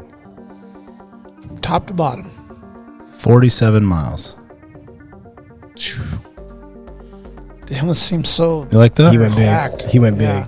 Yeah. Is that big? That's what is 47 miles would be like 5 portage passages, you know, or not portage. Is it portage passage into Whittier? What is that called? Portage passage, right? Yeah. The tunnel. Where are you talking about in the when you're coming passage up canal? passage canal. It'd be that would be a bunch of, you know. Kahiltna Glacier is 13 miles long. 13. 23 miles long. 44. Oh, Yeah. Yes. That's Good job. a monster. That's Yeah. huge. That was I way said bigger. 13 miles. You said one of the biggest in the world? Well, I think it's up there. Yeah. The Kahiltna Glacier is the largest glacier in the park. Okay. Yeah. Yeah. we It can- probably doesn't compete with some of the glaciers in the Himalaya. But Yeah, it's pretty yeah. fun. Right, Yeah. right. But it's still just a monstrosity. Yeah. Yeah. Yeah. Okay. It's big. Okay. So there's a cool climbing feature in Alaska. It's a wall route, a big wall. What would you big wall, right? So would you call a big wall? Like Yeah. big wall. So big wall. it's not a mountain. It's a big wall. Okay. Got it. It's called the Half Dome of the Arctic. So it's kind of like has like Oh, a play off of Yosemite. What is this wall called? And where is it at? I guess because if you don't know what it is, These are hard questions, guys. yeah. These are So hard where questions. is it at? And then I'll tell you the name. But if you know the name, get extra points. The hard wall, we're calling this thing? The Half Dome of the Arctic. Well, yeah. So Half Dome of the Arctic. Say it's the. What's it called and where is it? I'd say. Let's start that over. Getting too intense. I mean, I kind of just lost myself there. I was trying to find out what like the most popular wall in Alaska was, you know, like Half Dome or whatever. And I thought it would be like one of these things in the Sound, but it wasn't. It was this Half Dome of the Arctic. So Half Dome of the Arctic is going to be in the Brooks Range. Yeah, I'm going with Brooks Range. It's in the Brooks Range, and it's called Vladimir's Face. Ooh, that's good. I like like it. that. I do. I like that. I like that. Only person to crack myself up. Okay. Yeah, Brooks Range. The name of the wall. Pink Floyd. The only thing I can think of that actually exists that I know Thank you. is Xanadu. Yeah, that's it. Yeah. Yeah. Good job. Yeah. Xanadu. Nice work, It's dude. almost Pink Floyd. I was like, Basically, it's Vladimir. yeah. Oh, okay. Yeah. All right. Yeah. So I was kind of onto something. And where is it? It's in the Brooks Range. It's Yeah. in the Arrogach. Arrogach. Yeah, the The Eric. Xanadu Wall? Arrogach. Is that what it's called, the Xanadu Wall? I think just Xanadu. Yeah, Xanadu. Yeah, Okay. pull that up. I think it's Xanadu beautiful. Wall. Dude, it's We've actually- gnarly looking. We've got really cool photos of those above the front desk at the Alaska Rock Gym. Oh, you do? Yeah, it's the. Is that how you spell it? No, it's a, With the X. With the X. Okay, there it is. X, So A, there is no shortage of unbelievable Ooh. Put climbing in in Brooks Alaska, Range. huh? and Oh, because it is named after Oh, something. Xanadu with the X. Duh. Oops. Okay, there it Yeah, goes. there you go. Oh my God. Yeah, dude, it looks Damn. badass. That's in the Brooks Range? yeah, there you go. That's a good one to look at. Wow. Where's that bad boy at? Yeah. That looks like something out of the Rockies. Wow. Or like Or like the the Himalayas. Dolomites. Cool. It kind of looks like the Dolomites. Dolomites. Yeah, there we go. That's better. How tall is that bitch? I think that's like 3,000 feet. Wow. Is it really? Yeah. Maybe 25. Damn, man. It was crazy when I was reading this. Like, there's a lot of famous people that have climbed there. Yep. Like Tommy Caldwell has come and done some stuff. Yeah, Tommy Caldwell, Hayden Kennedy, Corey Rich, Krakauer, Nice. Yeah. Fred Becky. Yeah. All right. Yeah, That's cool. Jeez. Look at That's that. pretty cool. All right, Jackie. That was Yeah. That good. was actually really good.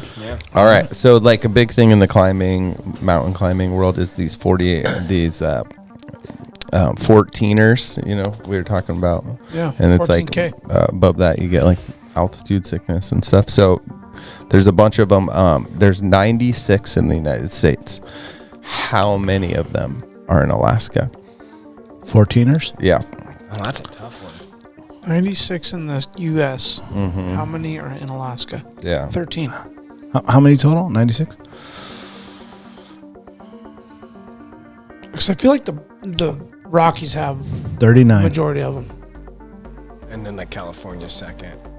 I said 13, so 39. I'm going to go with. that's too low. I went too low. No, I don't know if you did though. Yeah, kind of. I feel like it was like the Colorado Rockies has got all the fucking nar-nars. I'm going with 9. It's 29. Whoa. Yeah. And Colorado has the most at 53. Alaska's second. Nice. Okay. Yeah. Okay. That's Yep. dope. But I think our 14ers are a little different because most of ours come from sea level or close to sea level, where like the these are 14ers already in up Colorado, there. you're starting up higher. So you have like St. Elias, like all these big ones that come right out of sea level, basically. Isn't McKinley or Denali the tallest mountain in the world from base to height? Yeah, it's measured in topographical prominence, which basically means like how much it sticks up around the things around it. And like Everest has, what is it? Monstrous mountains. Cho Oyu is on the same ridge or whatever, right? Yeah. It's like just another bump on a ridge. They're Right. about 3,000 feet off of each other in prominence. They're just at that elevation. Whereas, like you were saying, Denali goes from sea level to 20,000 feet, unbroken. Pretty much nothing in between it and the Bering Sea. Nice. Pretty fucking amazing. dope. Yeah. Good questions. Wow. What is the starting? Where does it start? I mean, Yeah, you land those planes at 7,800 feet. Okay. Yeah, when you come in from that side, which is what everyone does. you're already at 8,000 feet when you start Denali. Yeah, you feel like shit kind of on day one because you went from sea level 8,000 feet, which is just enough to be like a little bit of a headache, a little out of breath, a little dehydrated, Yeah. Not like a lot, but you notice it.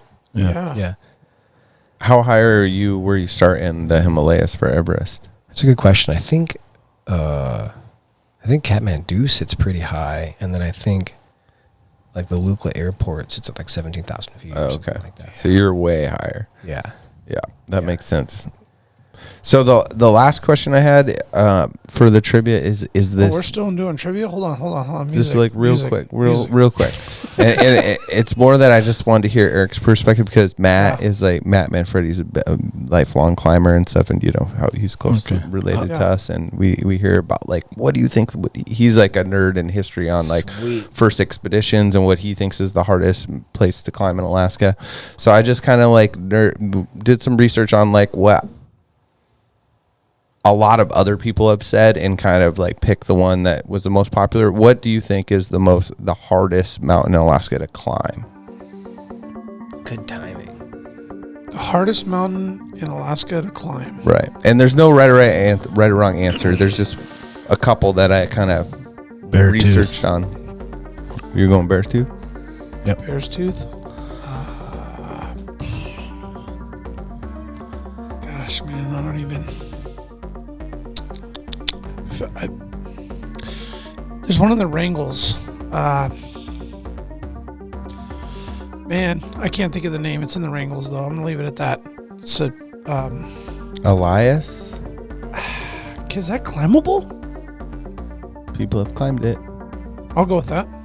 Okay. What do you think? I think the Devil's Thumb and Mount Hunter. Yeah.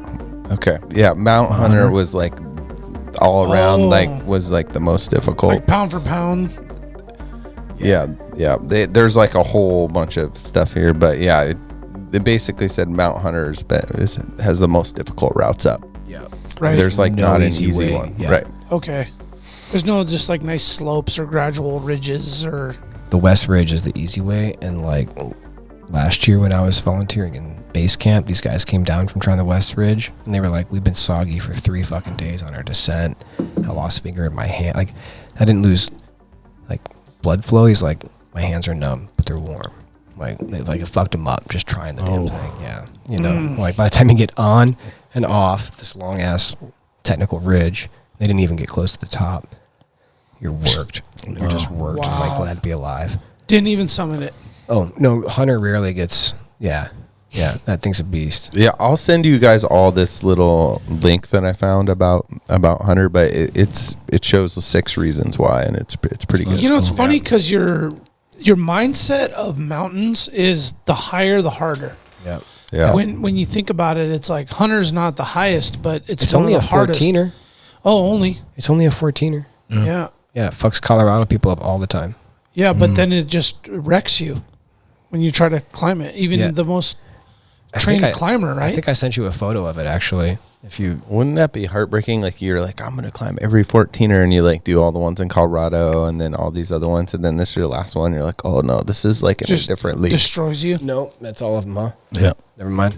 I could send you one, but yeah, she's a mean beast. 17,500 It's how tall. was the base camp Oh, okay. at Everest. There you go. Yeah. 17,500. Yeah. Yeah. Eric, before we close it out, what's like a couple of things you got coming up soon that are maybe in the near future, some bucket list things that you're trying to climb, or Yeah. Give me a other adventures? Doesn't have to be a climb, I guess. Yeah. Well, I am pretty obsessed. Everywhere you go, you're climbing, right?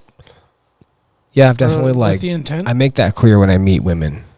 It's like I travel, but if the beach is too far from the rocks, the wall, it's like it's not happening for me. Yeah. Yeah. I'll do both, but like there's too much to do and see. And like Have to go climbing's to a the wall. great way. It's a great way to experience the world actually. People are like, you went to Thailand for a month and all you did is climb? And you're like, yeah, but at the same time I'm like hanging out in the jungle watching packs of monkeys, fly through the branches and like getting on a first name basis with the locals in a small beachside village. And, It gets you the most remote, doesn't it? not always. Like in Yeah. Thailand, there's a climb where you have to like rappel onto the roof of the bar and then like off the roof of the bar and then pull your rope and then go in and get a drink. Because they built right up against the cliff next to the beach. Oh, okay. Yeah. So not By always. design. Yeah. Yeah. Yeah, for sure. That's awesome. Bucket list. It's a good question. Well, I did just buy tickets to see Tool, and I'm pretty fucking excited about nice. that. Oh, where are they playing? I bought those tickets at 14,000 feet when they went on sale, which was pretty fun. I'm like, thank you, Elon Musk, you, Starlink. Yeah. enabling that. Yeah. Yeah. I'm going to Milwaukee again, Midwest, see the fam. Oh, cool. Yeah, and I've seen them once before, but I'm pretty psyched to like actually have a destination concert. That'll be fun, and then obviously tagging some rock climbing afterwards. So that'll be cool. In Milwaukee? In Wisconsin? No, it'll Or be you'll like travel? I don't know about you guys, but when you live in Alaska, you're like the lower 48. It's only 8 hours away. Yeah. Yeah, I mean, that's- exactly. Yeah, I'll mop down there down for to Florida. for an afternoon. Yeah. Yeah, absolutely. So I can be within 6 to 8 hours of really good climbing from basically anywhere in the Midwest. So yeah. Nice. And then I think in general, just like, managing this rad business and trying to do a good job at that. Like I'm definitely not shifting my focus any less to the recreation side of climbing, but it's a cool, exciting time to be a part of the Alaska Rock Gym. We're talking about maybe expanding and Ice walls. actually be a youth program specific facility. Oh, wow. Ooh, That'd be that's rad. Yeah. Yeah, way cool. Yeah, just an annex off the main building. But get the kids out of the gym, give them a space to be, give them more space for everyone else. That's a good idea. Win-win. Yeah. Be dope. Yeah. So- and get the kid culture going. Yeah, so it's cool to see where that place is going to go and, kind of get to be a part of that. So, Any cool events or anything coming from the Rock Gym? Like, are you guys having a gathering? Any summer?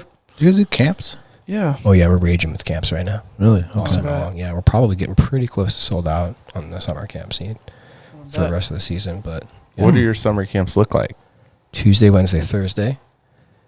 Either, I believe, don't quote me on this, I'm a manager, not an actual employee. I see. There's like a morning session or afternoon? Yeah, it's like, I think 9:30 to 11:30 and 12 to 2 or something like that. Yeah. 1 to 3. And You got to go full 8 hours, dude. Parents need a full 8 hours. Oh, yeah, you know what you got to do to qualify for that shit? And it's like, man, you got to get certifications. You got to have like Yeah. special, they want you to have like Med tent and everything. they want you to have a 3-sink, like, A mess hall? Oh, yeah. like a Oh, kitchen yeah. sink and all this, like, man. food Oh, yeah. handler's license. Oh, yeah. You got to have a full kitchen.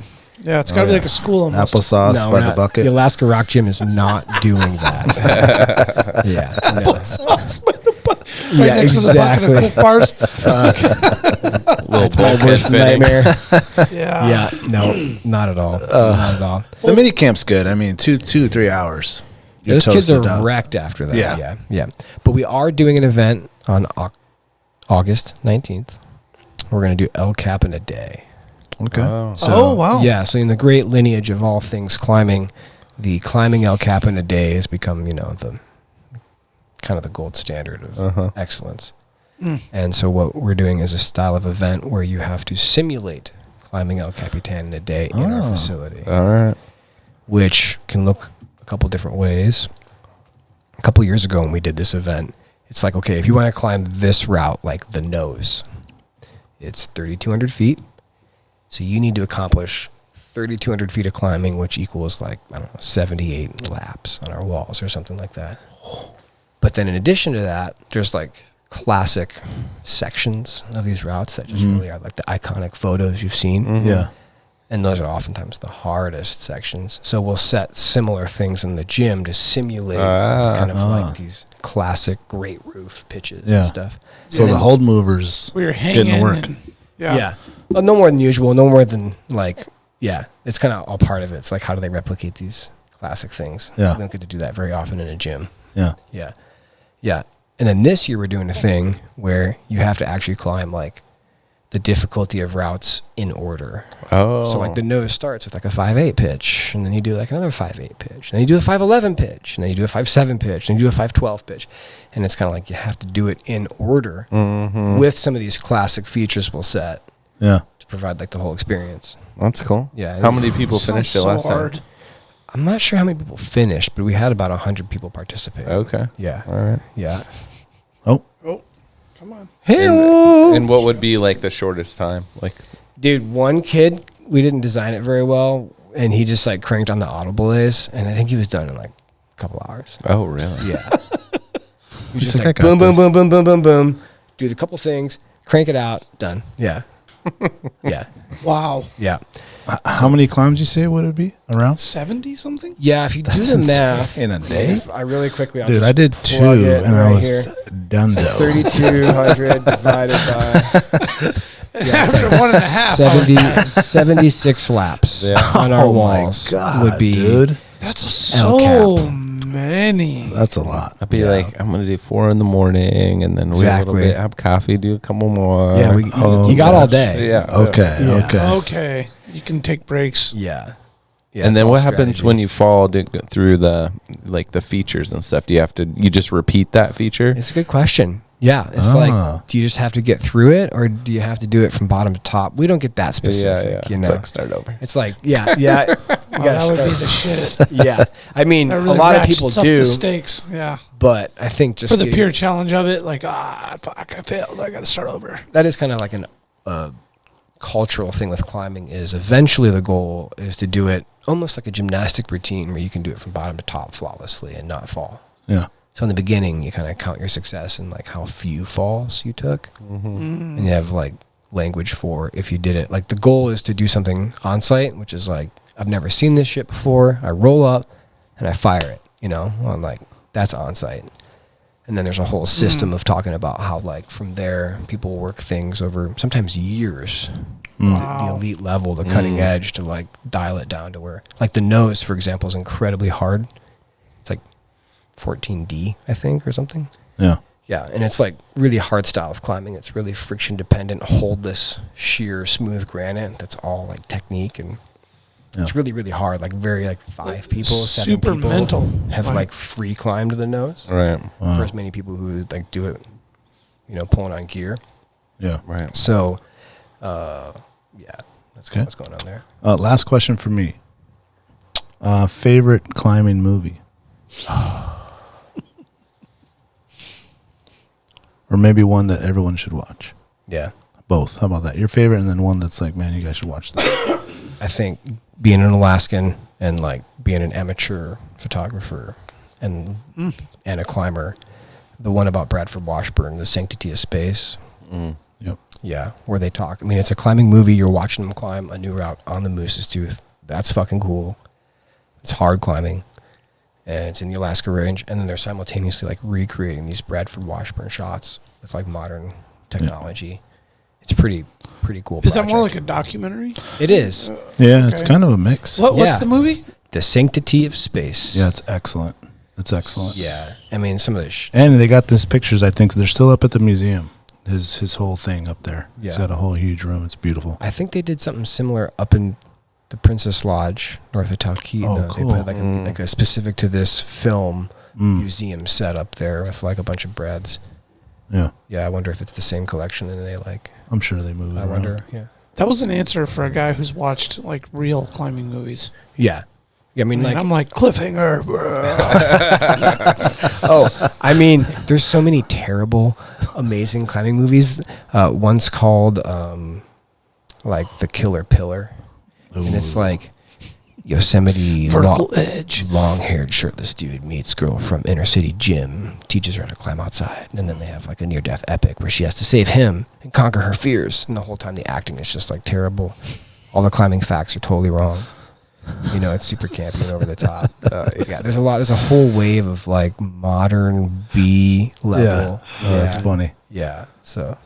All right, great. Well, thanks for coming in, Eric. Yeah, thanks for having me. Man, appreciate you telling us all your knowledge, your story, what you're doing over there at the Rock Gym. I think it's inspiring a whole new generation of kids to get out there and do something different, which is really cool. I feel really blessed that that's actually in our city. Yeah. Whereas there's probably a lot of places it's not. No. Yeah, that's like a tremendous resource. You think about what we have out there for rec centers and sporting, organizations, and then there's an independent rock climbing. Yeah. If you really want to get into that. Yeah, I mean, we're that's pretty locally rad. owned and operated. Yeah, 100%. But it really is $10 million community based, Oh, hell yeah. Yeah, You feel it when you walk in. I appreciate that. Like, I take a lot of pride knowing that, a lot of the backcountry skiers call that their home base, Mm-hmm. or like the mountain biking community. These places, a lot of times, will they'll cross over and they'll be at the gym too. So it's really cool. Yeah. Yep. Yep. Yeah, it's pretty special. Yeah. Yeah. Any closers, guys? Yeah, man. Thanks, Eric. Man, it's just good stuff. You brought it for sure. Appreciate it, man. And thanks for what you're doing with your volunteer project. Yeah, I mean, that's it's pretty hard on the body and putting some pretty strenuous, you're taking away from your, guess, youth and your abilities by going out there in altitude and the cold and a month long out in the bush.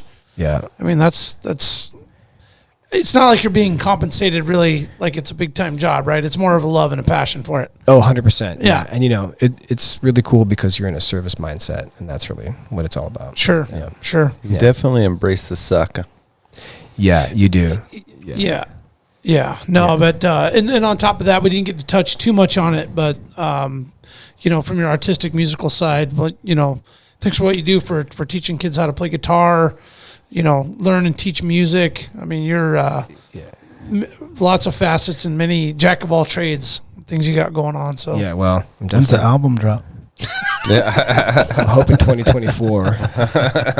Yeah, it's On the mountain. We'll have to have you back 14,000 to feet. riff a couple songs for us. It's got folk dubstep. Yeah. I think you nailed it though with like, you landed a job in your passion.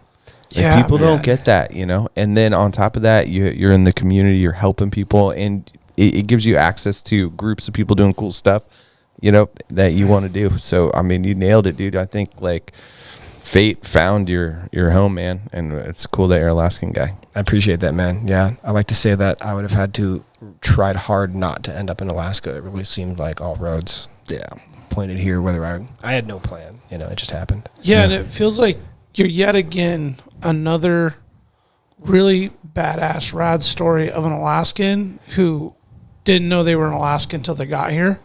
And then here you are as entrenched and embedded in the culture of what being an Alaskan is. And it's okay that you weren't born and raised. Yeah, and I'm not lived here leaving. for forever. Yeah. But you just, it's your calling. You love it. Oh, dude. And you respect it. You're out there on the now. I mean, Yeah. Welcome to the club, man. Dude, it's just like, Thank you. yeah, it's meant to be. Hell yeah. For sure. Thanks, everyone. Thanks for listening to Alaska. We appreciate you. Thank you, Eric. You can check out the Alaska Rock Gym, alaskarockgym.com. They also got an Instagram, Alaska Rock Gym. Eric is social media free, so you're going to have to find him at the Rock man. Gym. So go to the Rock Gym and say hi to Eric. He's off the radar. Yeah. Thank you, Alaska. Thank you, everyone, for listening. We appreciate you, as always. Stay wild, Alaska. You'll remember my speaking to you of what I call your overcautiousness. Are you not overcautious when you assume that you cannot do what the enemy is constantly doing? The Alaska Wild Project podcast is brought to you by the following sponsors: Barney's Sports Chalet, supplying hunters with the best hand-selected gear since 1963. The exclusive home of frontier gear built for the rugged Alaskan terrain. Your one-stop shop for all your outdoor needs. Visit Barney's today at 906 West Northern Lights. Big Rays, the Alaskan outfitter, committed to outfitting Alaskans across the state since 1947. Whether you're a recreator, parent, guide, or corporate buyer, Big Rays has the gear you need, tailored for Alaska's harsh conditions. Check out their new exclusive line of aerolic waders. Big Rays for all your outdoor gear and rugged work attire. BigRays.com. Tailored Restoration 24-hour emergency home services, helping Alaskans restore their dreams since 1972. Services include fire, water, mold, post-emergency cleaning, repair, and remodeling. Give them a call in Anchorage, Eagle River, Matsu, or Fairbanks. Hit them up at tailoredrestorationalaska.com.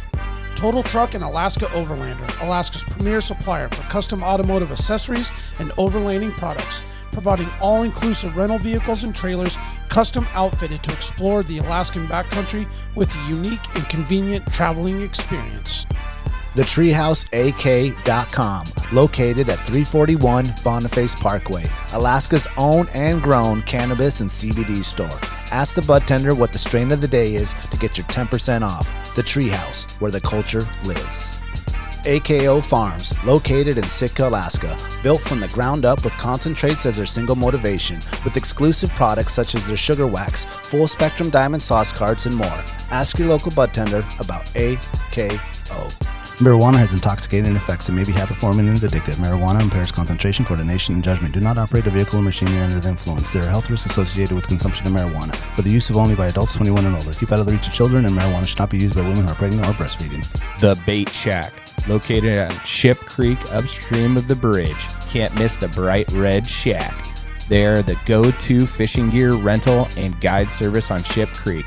Tight lines and fish on. Come hook into the action with them. Hit them up at thebaitshackak.com. Lawn Pro AK, Alaska's year-round professional property maintenance team. Services include weekly lawn care, custom landscaping, fertilizing, weed control, turf repair, and more. Schedule your free estimate at lawnproak.com. Alaska's OG cider company, Double Shovel, crafting gluten-free colonial-style ciders, founded as a healthier, non-inflammatory brew option. Drop by their Pop and Tap room in Anchorage off of 58th and Arctic, or visit the second location in Kodiak. Double Shovel, award-winning ciders. The Alaska chapter of Backcountry Hunters and Anglers. BHA is the voice of our Alaskan public lands, waters, and wildlife. Their goal is to uphold our hunting and fishing legacy while keeping our public lands wild. Stand up today and join BHA at backcountryhunters.org.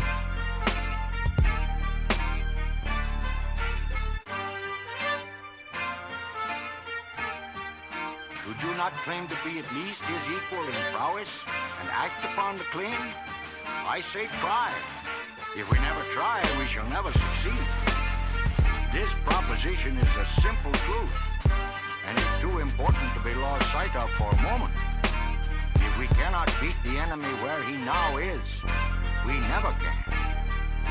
It is all easy if our troops march as well as the enemy, and it is unmanly to say they cannot do it.